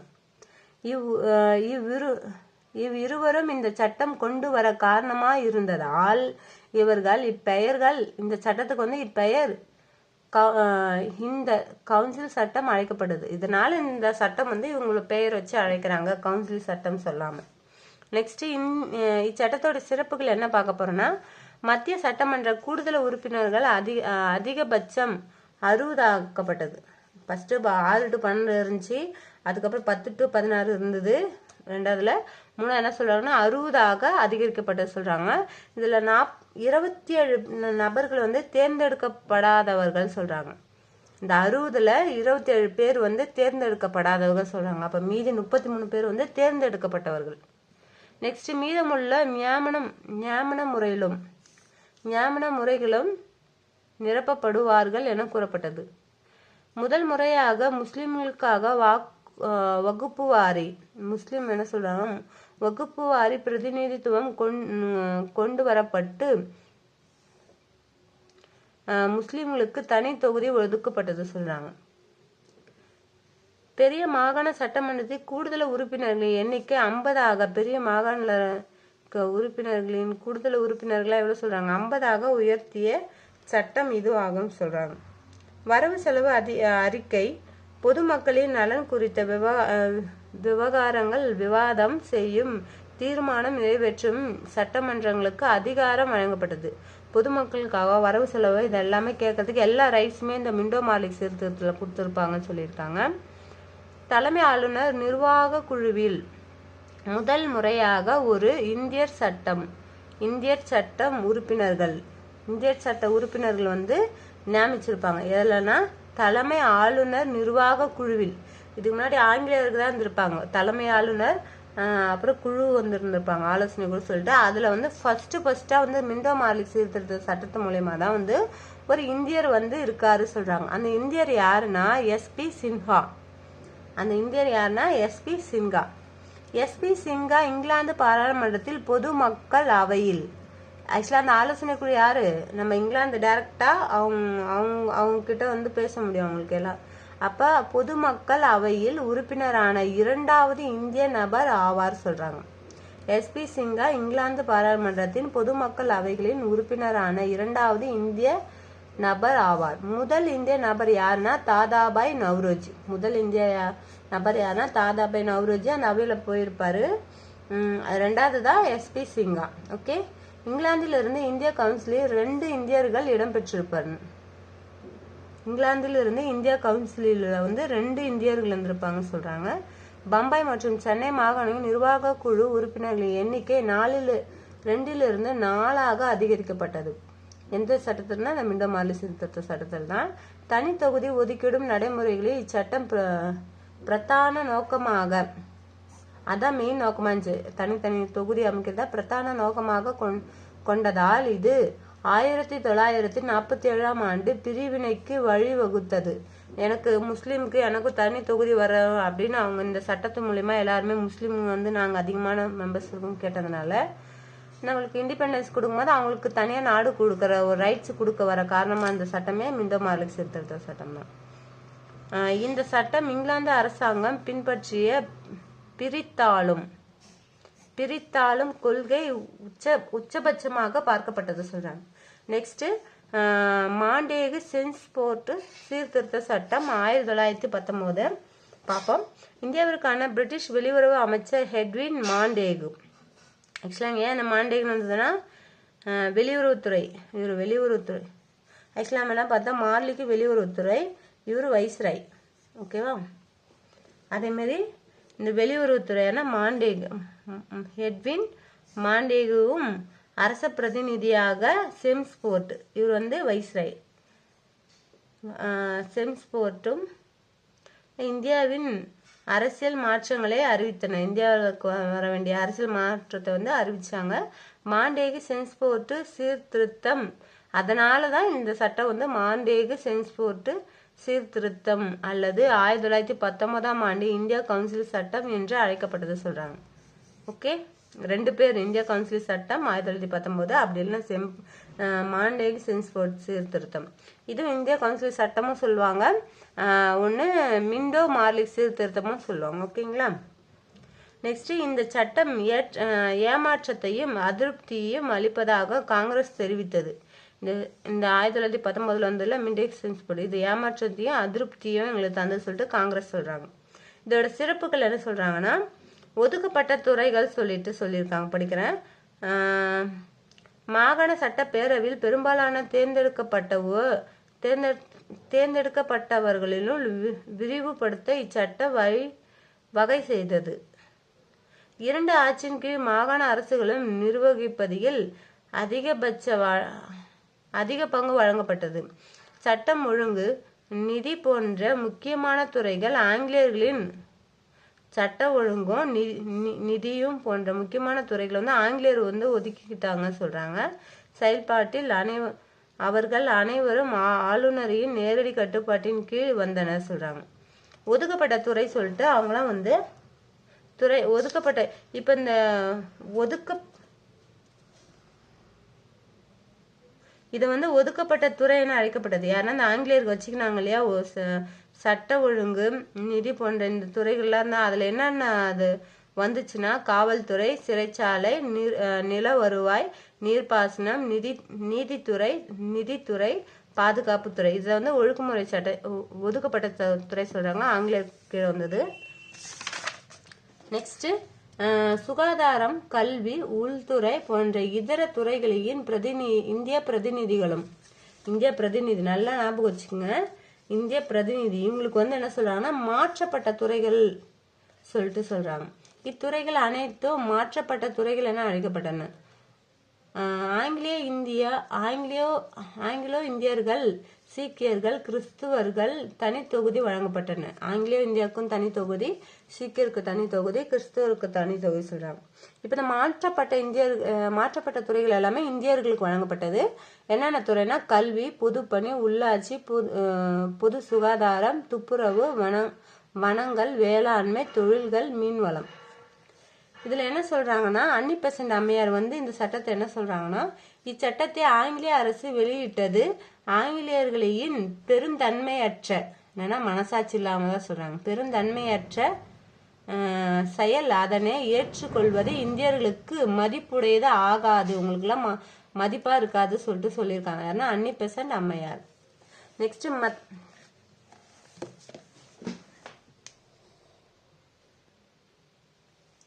ஆக்சுவலாக இப்போ என்ன பார்க்க போகிறோம்னா அப்படியே கண்டினியூ. இந்த மாற்றப்பட்ட துறைகள் சொல்லிட்டு இந்தியருக்கு கொடுத்த துறை என்னன்னா கல்வி, பொதுப்பணி, உள்ளாட்சி, பொது சுகாதாரம், துப்புரவு, வனங்கள், வேளாண்மை, தொழில்கள், மீன்வளம் சொல்கிறாங்க.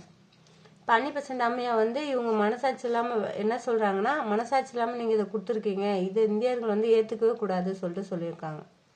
அவங்களுக்கு மதிப்பு கிடையாது, நீங்கள் இதை ஏற்றுக்கணும் அப்படின்ற ஒரு மீனிங்கில் தான் அன்னி பெசன்ட் அம்மையார் சொல்லியிருப்பாங்க. இப்போ மத்தியில் 2 அவைகளும் கொண்ட சட்டமன்றம் ஏற்படுத்தப்பட்டது. மத்தியில் 2 அவை இருந்தது சட்டமன்றத்தில்.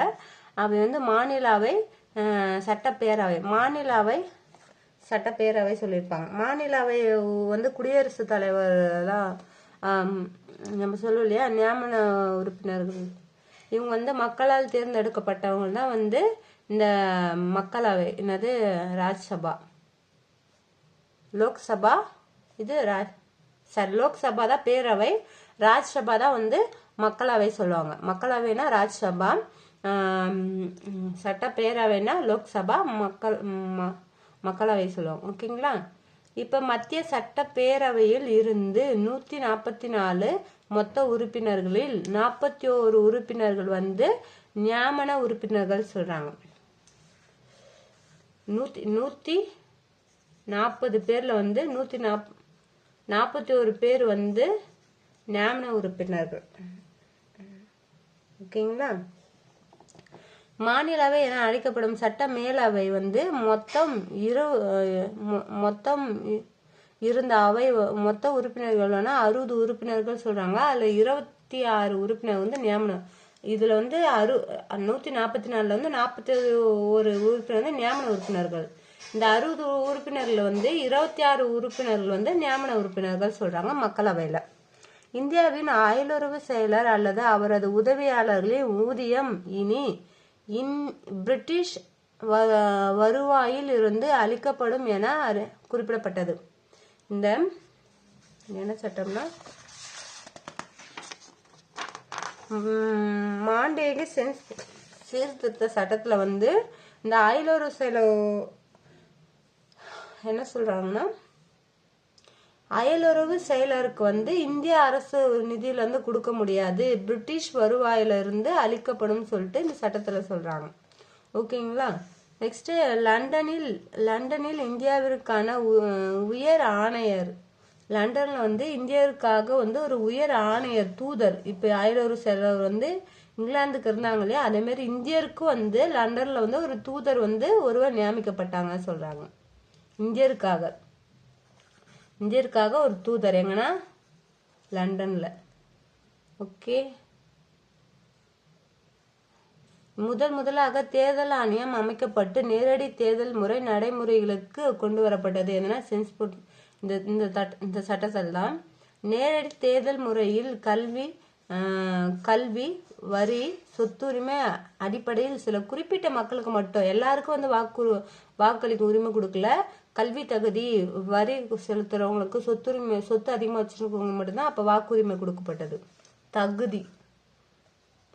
தகுதி அடிப்படையில சட்டத்தின் மூலம் பணியாளர் தேர்வாணையம் நிறுவப்பட்டது. இந்த சட்டத்தின் மூலமா தான் பணியாளர் தேர்வாணையம் நியமிக்கப்பட்டு சொல்றாங்க. இப்பனா நம்ம 1926 நம்ம IAS சொல்றோம் இல்லையா, இதுக்கு முன்னாடி என்னவா இருந்ததுன்னா ஐசிஎஸ்ஸா இருந்தது. இப்போ இதில் தான் வந்து பணியாளர் தேர்வாணையம் வந்து IAS வந்து 1926 வந்து குடிமை பணியாளர் தேர்ந்தெடுக்க மத்திய பணியாளர் தேர்வாணையம் அமைக்கப்பட்டது சொல்றாங்க. மத்திய நம்ம சென்ட்ரல்ல வந்து அந்த அமைச்சது வந்து 1926. இச்சட்டம் இதுக்கு முன்னாடி இங்கிலாந்துல போய் எக்ஸாம் எழுதியிருப்பாங்க. இச்சட்டம் மத்திய பட்ஜெட்டில் இருந்து மாகாண பட்ஜெட்டுகளை தனியாக அமைக்க வழிவகை செய்தது. மத்திய பட்ஜெட்ல மட்டும் இல்ல, மாகாணத்துக்கும் பட்ஜெட் வந்து அவங்க வந்து அலௌன்ஸ் பண்ணுன்ற ஒரு அதிகாரம் வந்து தனியாக வழிவகை செய்தது. மேலும் மாகாண சட்டமன்றம் மாகாண பட்ஜெட் அவங்க செலவு பண்றது வந்து அவங்களுடைய சட்டமன்றத்திலேயே வந்து ஏற்ற அதிகாரம் வந்து கொடுக்குறாங்க அவங்களுக்கு, இந்த சென்ஸ் போட்டு சீர்திருத்த சட்டத்தில் தான். ஓகேங்களா? மாண்டேகு சென்ஸ் போட்டு சீர்திருத்தம். மாண்டேகு என்ற அயலுறவுத்துறை அதிகாரி. இவங்க சென்ஸ் போட்டு வந்து வைஸ்ராய்ன்னு சொல்ல மாட்டாங்க, இந்திய பிரதிநிதி. ஓகேங்களா? வைஸ்ராய் இந்திய பிரதிநிதி. ஓகே, நெக்ஸ்ட்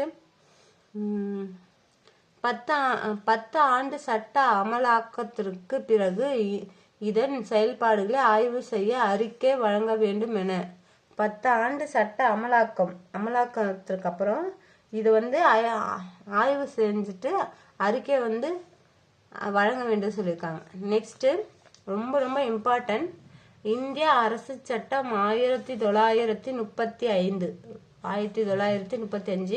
சைமன் குழு அறிக்கை 3 வட்ட மேசை மாநாடு முடிவுகள் 1933 வெல்லிங்டன் பிரபு 1933 வெல்லிங்டன் பிரபு வெளியிட்ட வெள்ளை அறிக்கை ஆகியவற்றின் அடிப்படையில் இந்த சட்டம் இயற்றப்பட்டது சொல்றாங்க. இந்திய அரசு சட்டம் 1935 முக்கியமான ஒன்றாக கருதப்படுகிறது. இச்சட்டம் நம்ம ஆர்டிகிள்ஸ் உண்டாக்கும் போது எவ்வளவு நம்ம பார்த்தோம், 395 இது இருந்தது ஆர்டிகிள். இவங்க சட்டம் இயற்றும் போது 321 பிரிவுகளை வந்து கொண்டு வந்திருக்காங்க. அப்ப இவங்களுக்கு அட்டவணை எத்தனை இருந்ததுன்னா 10 அட்டவணைகளை கொண்டதாக இருந்தது. அப்ப பிரிட்டிஷ் இந்திய ஆட்சி அவங்க கான்ஸ்டியூஷன் வந்து 321 10 அட்டவணை ஞாபகம் வச்சுக்கோங்க.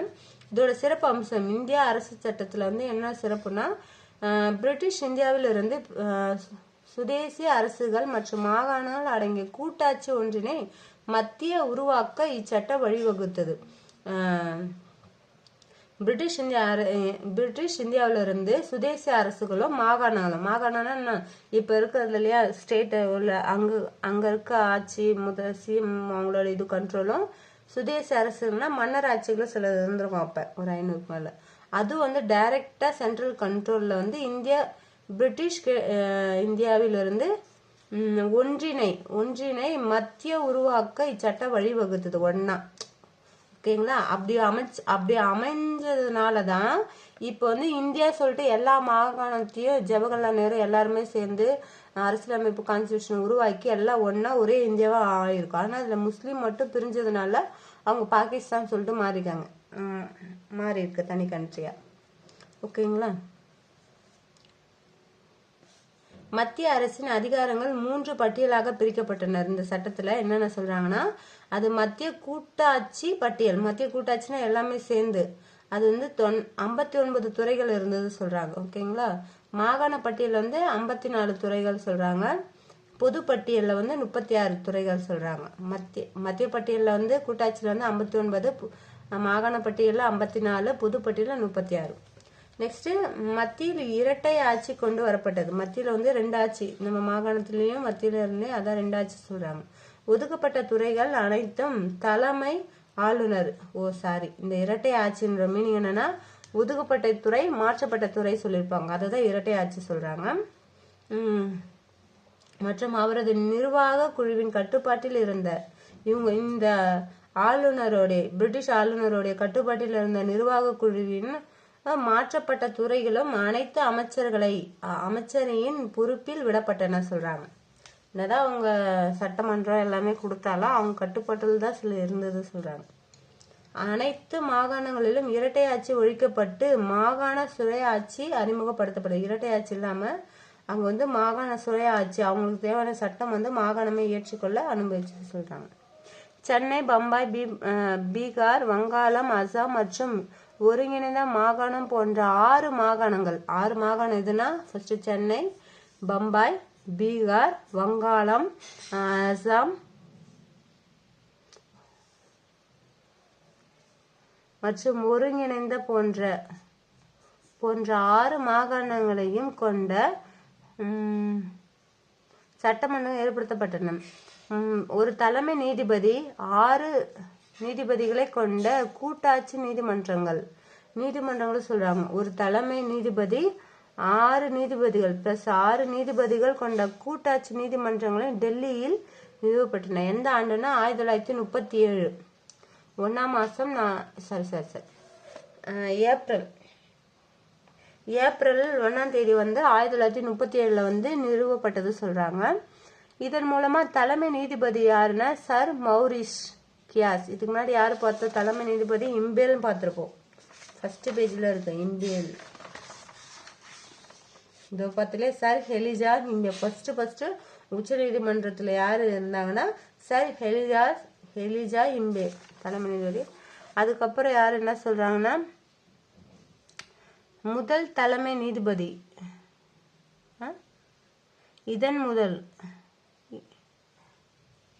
முதல் தலைமை நீதிபதி சர் மௌரிஸ் கியாஸ் ஆவார். டெல்லியில ஆக்சுவலா இது வந்து நம்ம இது அமைக்கும் போது என்னன்னா வங்காளத்துல அமைச்சிருப்பாங்க. 1774 அமைச்சிருப்பாங்க. ஃபர்ஸ்ட் சுப்ரீம் கோர்ட் உண்டாக்கி வங்காளத்துல. அதுக்கப்புறம் டெல்லியில வந்து இங்க இருந்தது எல்லாமே அங்க மாத்துறாங்க இல்லையா? அப்போ வந்து டெல்லியில வந்து உச்ச நீதிமன்றம் வந்து அமைக்கிறாங்க. அதுல ஒரு தலைமை நீதிபதி 6 நீதிபதிகளும் இருக்காங்க. அதுல தலைமை நீதிபதியான சர் மௌரிஸ் கியார். எந்த ஆண்டுனா 37. நல்லா ஞாபகம் வச்சுக்கங்க. 37 ரிசர்வ் வங்கி 35. இது 37 4ஆம் மாசம் 1ஆம் தேதி. ஓகேங்களா? ஏப்ரல். ரிசர்வ் வங்கிக்கு வந்து 34ல சட்டம் எடுத்திருப்பாங்க. 35ல வந்து அமைச்சிருப்பாங்க. Okay, next.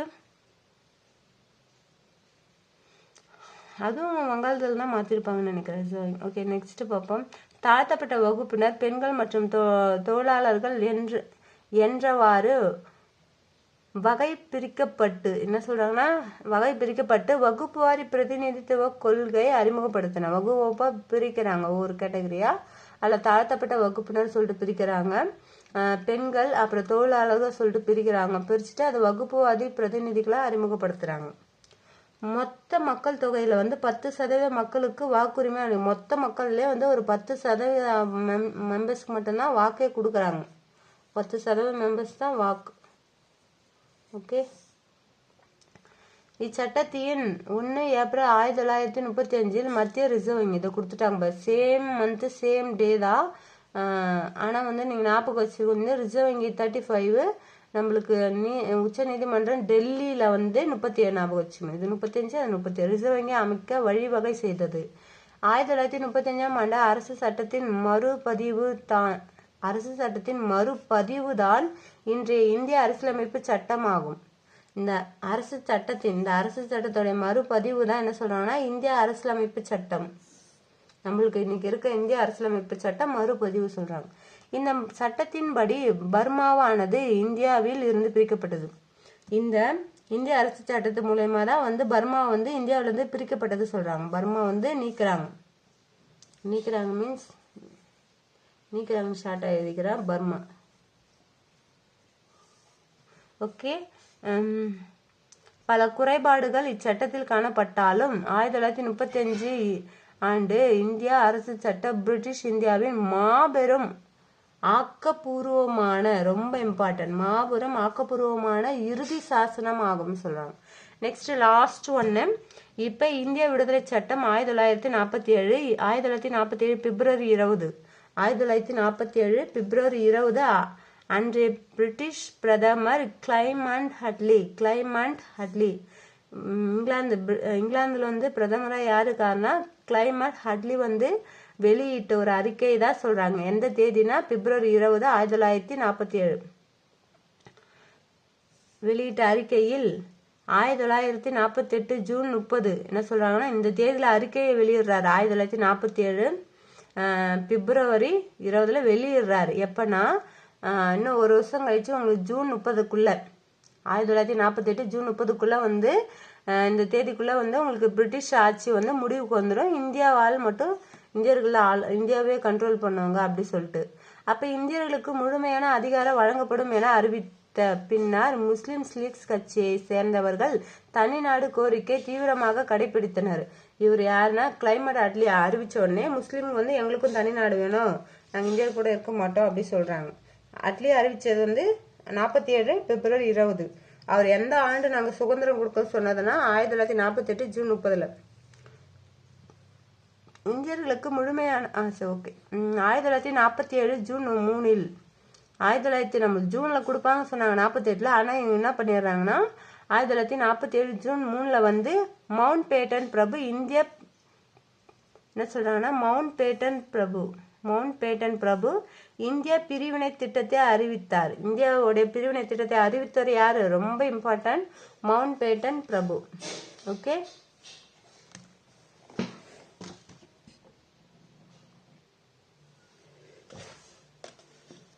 ஓகே நெக்ஸ்ட் பிரிவினை திட்டத்தை அறிவித்தார். இத்திட்டத்தின் மவுண்ட் பேட்டன் திட்டம் என்று அழைக்கப்படுது. இந்த பிரிவினை அறிவிச்சதுனால இந்த ஜூன் 3 இந்த 47 ஜூன் 3 வந்து பிரிவினை திட்டம்னே சொல்லிட்டு சொல்றாங்க. மவுண்ட் பேட்டன் அவர் பேரை வச்சு மவுண்ட் பேட்டன் திட்டம் அப்படின்னே சொல்றாங்க. 1947 ஜூலை 18 என்ன சொல்றாங்கன்னா இந்திய விடுதலை நிறைவேற்றப்பட்டது. ஜூலை 18 நிறைவேற்றப்பட்டது. இச்சட்டத்தின் மூலம் இந்தியர் மற்றும் பாகிஸ்தான் என்ற 2 சுதந்திர நாடுகள் உருவாக்கப்பட்டது. எப்பனா ஜூலை 18 1947.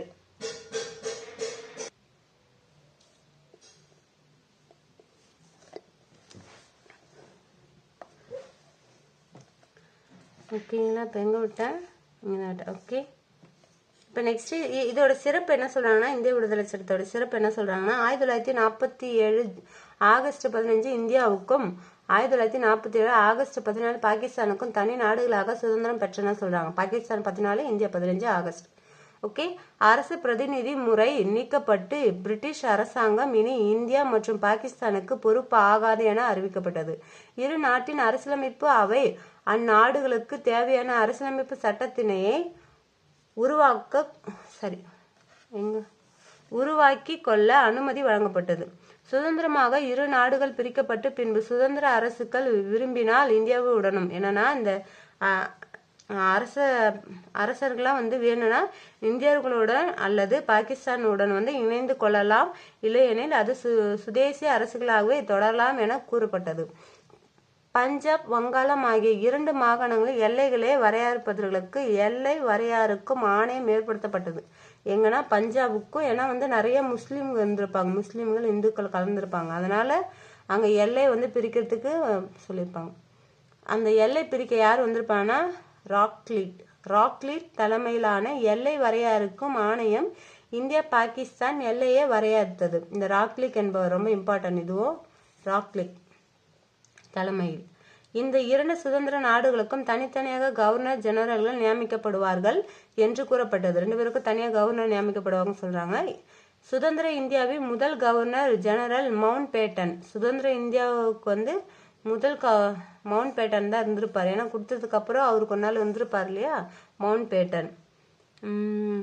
முதல் இந்திய கவர்னர் ஜெனரலாக ராஜாஜி இருந்தார். இவருக்கு ஒரு நாள் போயிருப்பாரு. அப்போ அந்த இடத்துல வந்து கொஞ்ச நாள் யார் இருந்திருப்பாங்கன்னா ராஜாஜி நியமிக்கப்பட்டார். பாகிஸ்தானின் கவர்னர் ஜெனரலாக முகமது அலி ஜின்னாவும் இருந்திருப்பாங்க. இம்பார்ட்டன்ட். நெக்ஸ்ட் இப்போ ஆகஸ்ட் அறிக்கை. இதெல்லாம் அறிக்கையே அந்த இதெல்லாம் கொடுத்துருப்பாங்க. இது கடகடன்னு படிக்கிறேன். நீங்கள் ஆக்சுவலாக ஒரு வேளை கேட்டால் போதும், நீங்கள் அந்த கான்செப்ட் மட்டும் பார்த்துங்க. ஆகஸ்ட் அறிக்கை சொல்லிட்டு 1917 ஆகஸ்ட் 20 இந்தியாவிற்கான அயலுறவு செயலராக மாண்டேகு ஒருவர் அறிக்கை வெளியிட்டார். இது ஆகஸ்ட் அறிக்கை எனப்பட்டது. இந்த அறிக்கையில் இந்தியாவின் எதிர்கால அரசியல் சீர்திருத்தங்கள் பற்றியும் இந்தியாவில் படிப்படியாக தன்னாட்சி நிறுவனங்கள் ஏற்படுத்தும் என்றும் குறிப்பிடப்பட்டு இருந்தது. நெக்ஸ்ட் ஆகஸ்ட் நன்கொடை 1940 சொல்லியிருக்காங்க. ஆகஸ்ட் நன்கொடை 1940. ஆங்கிலேய அரசு பிரதிநிதி லின்லித் கோ பிரபு இந்தியர்களையே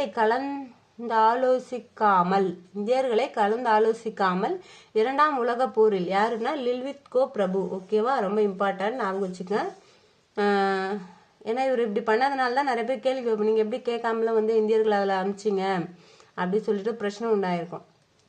இரண்டாம் உலக போரில் இங்கிலாந்தர்களுக்கு ஆதரவாக இந்தியர் கலந்து கொள்ளும் என அறிவித்தார். காங்கிரஸ் இதனை எதிர்த்து ஆட்சி செய்யும் மாநிலங்களிலிருந்து பதவி விலகியது. காங்கிரஸை திருப்திப்படுத்த சில வாக்குறுதிகளையே லின்லித் கோ பிரபு வழங்கினார். அது ஆகஸ்ட் நன்கொடை என அழைக்கப்பட்டது.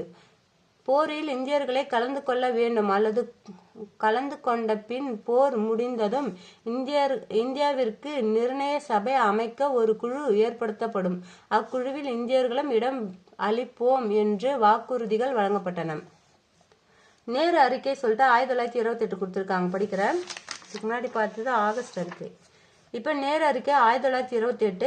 இந்த இயர்லாம் ரொம்ப இம்பார்ட்டன்ட், நான் படிக்கிற இந்த இயர்லாம் நல்லா ஞாபகம் வச்சுக்கோங்க. 1928 நேரு அறிக்கை. இங்கிலாந்து அரசின் அயலுறவு செயலர் பிர்கன்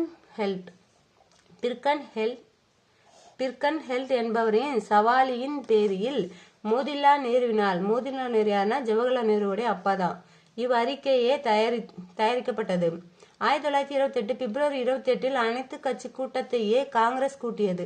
எதிர்கால இந்தியாவின் அரசியலமைப்பு சட்டம் ஒன்றை வரைவதற்கு 8 நபர்கள் கொண்ட குழு ஏற்படுத்தப்பட்டது. இதன் தலைவர் மோதிலா நேரு ஆவார். இக்குழுவினால் 1928 ஆகஸ்ட் 10 நேரு அறிக்கை வெளியிடப்பட்டது. நெக்ஸ்ட் நேரு அறிக்கையின் சிறப்பு அம்சங்கள், இதோட சிறப்பு அம்சங்கள் சொல்லிட்டு கொடுத்துருக்காங்க, படிக்கிறேன். இந்தியாவிற்கு தன்னாட்சி பகுதி என்ற டொமினியன் தகுதியை நிலையாக வழங்குதல். 2வது, மத்தியில் முழு பொறுப்பை வாய்ந்த அரசு, மாகாணங்களுக்கு சுயேட்சை வழங்குதல், மத்திய மாகாண அரசுகளிடையே தெளிவான அதிகார பகிர்வு, மத்தியில் 2 அவைகளை கொண்ட சட்டமன்றம், மத்திய பேரவை மற்றும் மாகாண சட்ட பேரவைகளுக்கு கூட்டு மற்றும் கலவையான வாக்காளர்கள் தொகுதிகளுடன் தேர்தல் நடைபெறுவது, மத்திய பேரவை மற்றும் முஸ்லிம்கள் சிறுபான்மையினராக உள்ள மாகாண சட்ட பேரவைகளில் முஸ்லிமுக்கு இடஒதுக்கீடு வழங்குதல், அதே போல் இந்துக்களுக்கும் அவர்கள் சிறுபான்மையினராக உள்ள வடமேற்கு எல்லை மாகாணங்களில் இடஒதுக்கீடு வழங்குதல், பொது வாக்களிப்பு முறை, அடிப்படை உரிமைகளை வழங்குதல் வேண்டும் சொல்லிட்டு இந்த நேரு அறிக்கையோடைய சிறப்பு அம்சங்கள் சொல்லியிருப்பாங்க. நெக்ஸ்ட் சைமன் குழுவின் அறிக்கை சொல்லிட்டு 1927 சொல்லியிருக்காங்க. ஆண்டு இம்பார்ட்டன்ட். சைமன் குழு 1927. மாண்டேகு சென்ஸ்போர்ட் சட்டத்தின் 10 ஆண்டுகளுக்கு பிறகு ஆய்வு செய்ய வேண்டும் என குறிப்பிடப்பட்டு இருந்தனர்.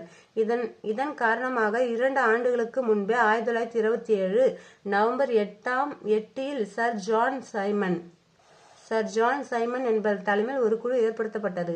இக்குழுவில் இடம் பெற்றிருந்த நபர்களின் எண்ணிக்கை 7 ஆகும். ஆனால் அவ்வுறுப்பினர்களில் ஒருவர் கூட இந்தியர் இல்லை என்பதனால் இக்குழுவிற்கு எதிர்ப்பு வலுத்தது. 1928 பிப்ரவரி 3 இக்குழு பம்பாய் இறங்கிய போது நாடு முழுவதையும் சைமனே திரும்பி போ என முழக்கம் மட்டுமே ஒலித்தது.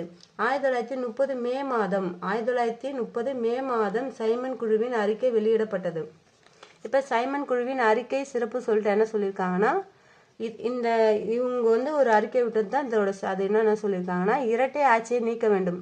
இந்த இரட்டை ஆட்சி வேணா நீங்க நீக்கிடுங்கன்னு சொல்லியிருக்காங்க. மாகாணங்களில் பொறுப்பான அரசை கொண்டு வர வேண்டும். பிரிட்டிஷ் இந்தியா மற்றும் சுயேட்சை மாகாணங்களை இணைத்து கூட்டாட்சி நிறுவ வேண்டும். வகுப்பு வாரி பிரதிநிதித்துவம் தொடர வேண்டும். இக்குழுவின் சில பரிந்துரைகள் 1935 ஆண்டு இந்திய அரசு சட்டத்தில் சேர்க்கப்பட்டன. 1935 ஆண்டு இந்திய அரசு சட்டத்திற்கு இக்குழுவின் அறிக்கை அடிப்படையாக விளங்கியது என்பதில் ஐயமில்லை. நெக்ஸ்ட் கிரிப்ஸ் தூதுக்குழு சொல்லிட்டு சொல்லியிருக்காங்க. கிரிப்ஸ் தூதுக்குழு 1942 மார்ச் 22 சொல்லிட்டு படிக்கிறேன். இம்பார்ட்டன்ட், இதுவும் இம்பார்ட்டன்ட். இந்த இயர்ஸ் மார்ச் 22 1942 கிரிப்ஸ் தூதுக்குழு. சர் ஸ்டார்ஸ்போர்ட் கிரிப்ஸ் தலைமையிலான பிரதிநிதித்துவ குழு மார்ச் 22 1942 இந்தியருக்கு வந்தடைந்தது. இந்தியாவிற்கு புறப்படும் முன்பாகவே இக்குழு பிரிட்டிஷாரின் கொள்கை நிலைப்பாடு என்னவென்றால் இந்தியாவையே பொறுத்தமட்டில் விரைவில் சுய ஆட்சியை உணர்த்தும் அரசு முறை நிறுவுதலே என கூறியது. ஆனால் இக்குழு முழு விடுதலை பற்றி எதுவும் முழு சுதந்திரத்தை பத்தி எதுவும் கூறாததுனால இக்குழு வருகை தோல்வியில் முடிந்தது சொல்றாங்க. கிரிப்ஸ் தூதுக்குழு தூதுக்குழுவின் பரிந்துரை சொல்லிட்டு என்ன சொல்லியிருக்காங்கன்னா, இந்தியாவுக்கு டொமினியன் அந்தஸ்தையும் 2ஆம் உலகப் போருக்கு பின் அரசியல் சாசன வரைவு குழு உருவாக்குவதை அறிவித்தது. அரசியல் சாசன வரைவு குழு மாகாண சபைகளின் தேர்ந்தெடுக்கப்பட்டவர்களை கொண்டும் சுதேசிய அரசுகளின் கட்டுப்பாட்டில் இருந்து நியமிக்கப்பட்டவர்களை கொண்டும் ஏற்படுத்தப்படும் என குறிப்பிடப்பட்டிருந்தது. எந்த ஒரு இந்திய மாகாணத்திற்காவது புதிய அரசியலமைப்பு சட்டத்தை ஏற்றுக்கொள்ள தயக்கம் இருந்தால் அம்மாகாணம் தனது எதிர்காலத்தை நிர்ணயிக்க பிரிட்டிஷ் அரசோடு தனிப்பட்ட ஒப்பந்தம் ஏற்படுத்தி கொள்ள உரிமை இருப்பதாக கூறியது. நெக்ஸ்ட், இப்போ இவங்களுடைய இது பற்றி காந்தியும் நேரு என்ன சொல்லியிருப்பாங்கன்னா, இவங்களுடைய அறிக்கை இவங்க கொடுத்த பரிந்துரையை பற்றி காந்தி கிரிப்ஸ் தூதுக்குழுவின் அறிக்கையினை பின் தேதியிட்ட காசோலை என்று வர்ணித்தார் சொன்னாங்க. இவங்க சொன்னதை வச்சு இவங்க சொன்னதை பின் தேதியிட்ட காசோலை சொல்லியிருப்பாங்க. ஏன்னா இப்போ செக்கு கொடுப்பாங்க இல்லையா, செக்கு கொடுத்துட்டு நீ இப்போ என் பேங்க்ல காசு எடுத்துக்கணும், ஆனால் பேங்க்ல காசே இருக்காது, செக்கு கொடுத்தேன்னா யூஸ், அந்த மாதிரி மீனிங்ல சொல்லியிருப்பாரு. நெக்ஸ்ட், நேரு என்ன சொல்லியிருப்பாருன்னா, இவ் அறிக்கையை பற்றி நான் முதலாக இவ் அறிக்கையினை வாசித்த போது கடுமையான மன அழுத்தத்துக்கு உட்பட்டேன் என்று கூறியிருப்பார். நெக்ஸ்ட், கேபினட் தூதுக்குழு சொல்லிட்டு 1946 மார்ச் 22 சொல்லியிருப்பாங்க. கேபினட் தூதுக்குழு 1946 மார்ச் 24. 2வது உலக போருக்கு பின் பெரும் மாற்றங்களை ஏற்பட்டு ஹட்லி பிரபு இங்கிலாந்தின் புதிய பிரதமராக பொறுப்பேற்றிருந்தார். 1946 பிப்ரவரி 19 அவர் வெளியிட்ட அறிக்கையில் இந்தியாவின் சுய நிர்ணய உரிமையை ஏற்றதனுடன் இந்திய அரசியலமைப்பை உருவாக்க ஒப்புதல் வழங்கினார். இந்திய நாட்டிற்கென்று நியமிக்கப்பட்ட அரச செயலரான யாருன்னா சர் ஸ்டான்ஃபோர்ட் கிரிப்ஸ். இவர் தான் செயலரா இருந்திருப்பாரு.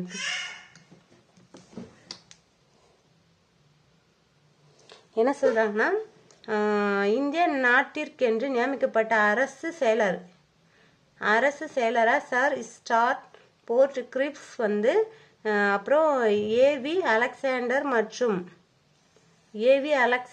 மற்றும் பெத்திக்ஸ் லாரன்ஸ் ஆகியோரை கொண்ட ஒரு தூதுக்குழு இந்தியாவிற்கு அனுப்பப்பட்டது. இக்குழு 1946 மார்ச் 24 டெல்லியை அடைந்தனர். இவங்க டெல்லி அடைகிறாங்க மார்ச் 24. இவர்களே மூவரும் இங்கிலாந்து அரசின் அமைச்சர்கள் சொல்றாங்க. இவங்க மூவரையான grips, Stanford கிரிப்ஸும் AV Alexander பெத்திக்ஸ் Lawrence 3 பேரும் இங்கிலாந்தோடைய அரசின் அமைச்சரவையில் இடம் பெற்றிருந்த காரணத்தினால் இக்குழு கேபினட் தூதுக்குழு அல்லது அமைச்சரவை தூதுக்குழு என்று அழைக்கப்பட்டது. இக்குழுவின் தலைவர் பெத்திக் லாரன்ஸ். இந்த குழுவுடைய தலைவர் யாருன்னா Pethick Lawrence. Okay, next last page. Cabinet தூதுக்குழுவின் பரிந்துரை என்ன அவங்க பரிந்துரை வச்சிருந்தாங்கன்னா, மாகாணங்கள் சுதேசிய அரசாட்சிக்கு உட்பட்ட பிரதேசங்களின் தேர்தல் நடத்தி அதன் மூலம் தேர்ந்தெடுக்கப்பட்ட பிரதிநிதிகளை கொண்டு சுதந்திர இந்தியாவிற்கான அரசியல் சாசனத்தை உருவாக்கலாம் என்று இக்குழு பரிந்துரைத்தது. அப்படிதான் வந்திருப்பாரு அம்பேத்கர். நெக்ஸ்ட், இந்திய அரசியலமைப்பு எழுதப்பட்டு பின் புதிய அரசாங்கம் பதவி ஏற்கும் வரை அனைத்து கட்சிகளையும் கொண்ட இடைக்கால அரசாங்கம் ஒன்றை அமைக்க இக்குழு பரிந்துரைக்க செய்திருக்கும். இடைக்கால அரசு வேணும்னு சொல்லியிருப்பாங்க. ஏன்னா மற்றவங்க புதுசா அவங்களுக்கு தேர்ந்தெடுத்து வர்றதுக்காக குறைச்ச காலம் இடைக்கால அரசு வரணும்னு சொல்லியிருப்பாங்க. 1946 ஜூன் 15 அரசு பிரதிநிதி இடைக்கால அரசை அமைக்க 14 நபர்களுக்கு அழைப்பு விடுத்தார்கள். நெக்ஸ்ட், காங்கிரஸ் கட்சி 1946 ஜூலை ஆகஸ்டில் நடைபெற்ற தேர்தலில் 208 பொது இடங்களில் பெரும் வெற்றியை பெற்றது. எப்பனா ஜூலை டு ஆகஸ்ட் வரைக்கும் நடத்தியிருப்பாங்க 1946. அதில் 208 பொது இடங்களை வெற்றி பெற்றிருப்பாங்க. முஸ்லிம் லீக் கட்சியும் தங்களுக்கு ஒதுக்கப்பட்ட இடங்களில் 73 இடங்களில் வெற்றி பெற்றிருந்தது. ஆனால் இக்கட்சி இடைக்கால அரசாங்கம் மற்றும் சட்டசபைகளில் பங்கெடுத்தலை புறக்கணிப்பதாக முடிவு செய்தது. இவங்க ஜெயிச்சாலும் அதுல வந்து பங்கெடுக்கல. 1946 செப்டம்பர் 2 ஜவஹர்லால் நேருவின் தலைமையில் 1946 செப்டம்பர் 2 ஜவஹர்லால் நேருவின் தலைமையில் இடைக்கால அரசாங்கம் அமைக்கப்பட்டது. இடைக்கால அரசாங்கம் ஆகஸ்ட் 15 1947 அன்று கலைக்கப்பட்டது. இந்த இடைக்கால அரசாங்கம் கொண்டு வராங்க. எப்போ கொண்டு வராங்கன்னா 1946 செப்டம்பர் 2 வந்து கொண்டு வராங்க. ஆனா எப்ப இது கலைக்கப்பட்டதுன்னா ஆகஸ்ட் 15 1947 இண்டிபெண்டன்ஸ் அப்ப இது கலைக்கப்பட்டது சொல்றாங்க. குறிப்பு சொல்லிட்டு கொடுத்துருக்காங்க, படிக்கிறேன். தமிழ்நாடு பள்ளி பாட புத்தகத்தில் காங்கிரஸ்ல வந்து 110 சொல்லியிருப்பாங்க. ஆனா நம்மளுக்கு இங்க ஃபேக்ட் வந்து 208 சொல்றாங்க. ஆனா புக்ல வந்து 110 கொடுத்துருக்காங்க சொல்றாங்க. இடத்தில் சொல்றாங்க 199 இடங்களில் வந்து வெற்றி பெற்று இருந்தது சொல்றாங்க. என்ன சொல்றாங்கன்னா பாடப்புத்தியில காங்கிரஸ் 210 இடங்களில வந்து 199 இடங்களை வந்து வெற்றி பெற்று இருந்தது சொல்றாங்க காங்கிரஸ். முஸ்லிம் லீக் கட்சி வந்து 77 இடங்களில் வந்து 77 இடங்கள்ல ஒன்று நீக்கலாக 76 இடங்களை வந்து வெற்றி பெற்று உள்ளது என்று சொல்லியிருக்காங்க. ஆனால் ஃபேக்ட் 73 சொல்லியிருக்காங்க. நெக்ஸ்ட் 1946 செப்டம்பர் 2 அமைக்கப்பட்ட இடைக்கால அரசாங்கம் சொல்றாங்க. யார் யார் அந்த இடைக்கால அரசாங்கம்ல 14 மெம்பர்ஸ் இருந்தாங்கன்னா ஒவ்வொருத்தவங்களுக்கும் ஒரு துறை அந்த கண்ட்ரோல் இருந்திருக்கும். ஜவஹர்லால் நேரு வந்து வெளியுறவுத்துறை மற்றும் காமன்வெல்த் துறை அவர் கண்ட்ரோல் இருந்தது. சர்தார் வல்லபாய் பட்டேல் வந்து உள்துறை, தகவல் மற்றும் ஒலிபரப்புத்துறை இருந்தது. டாக்டர் ராஜேந்திர பிரசாத் அவருக்கு என்ன துறைனா உணவு மற்றும் வேளாண்மை துறை. டாக்டர் ஜான் மத்தாய்க்கு வந்து தொழிற்சாலை மற்றும் விநியோகத்துறை இருந்தது. ஜக்ஜீவன் ராம் வந்து தொழிலாளர் துறை. சர்தார் பல்தேவ் சிங் வந்து பாதுகாப்புத்துறை. CH பாபா வந்து சுரங்கம் மற்றும் மின்சாரத்துறை. லியாகத் அலி கானுக்கு வந்து நிதித்துறை. ஆஷப் அலிக்கு வந்து ரயில் மற்றும் போக்குவரத்து துறை.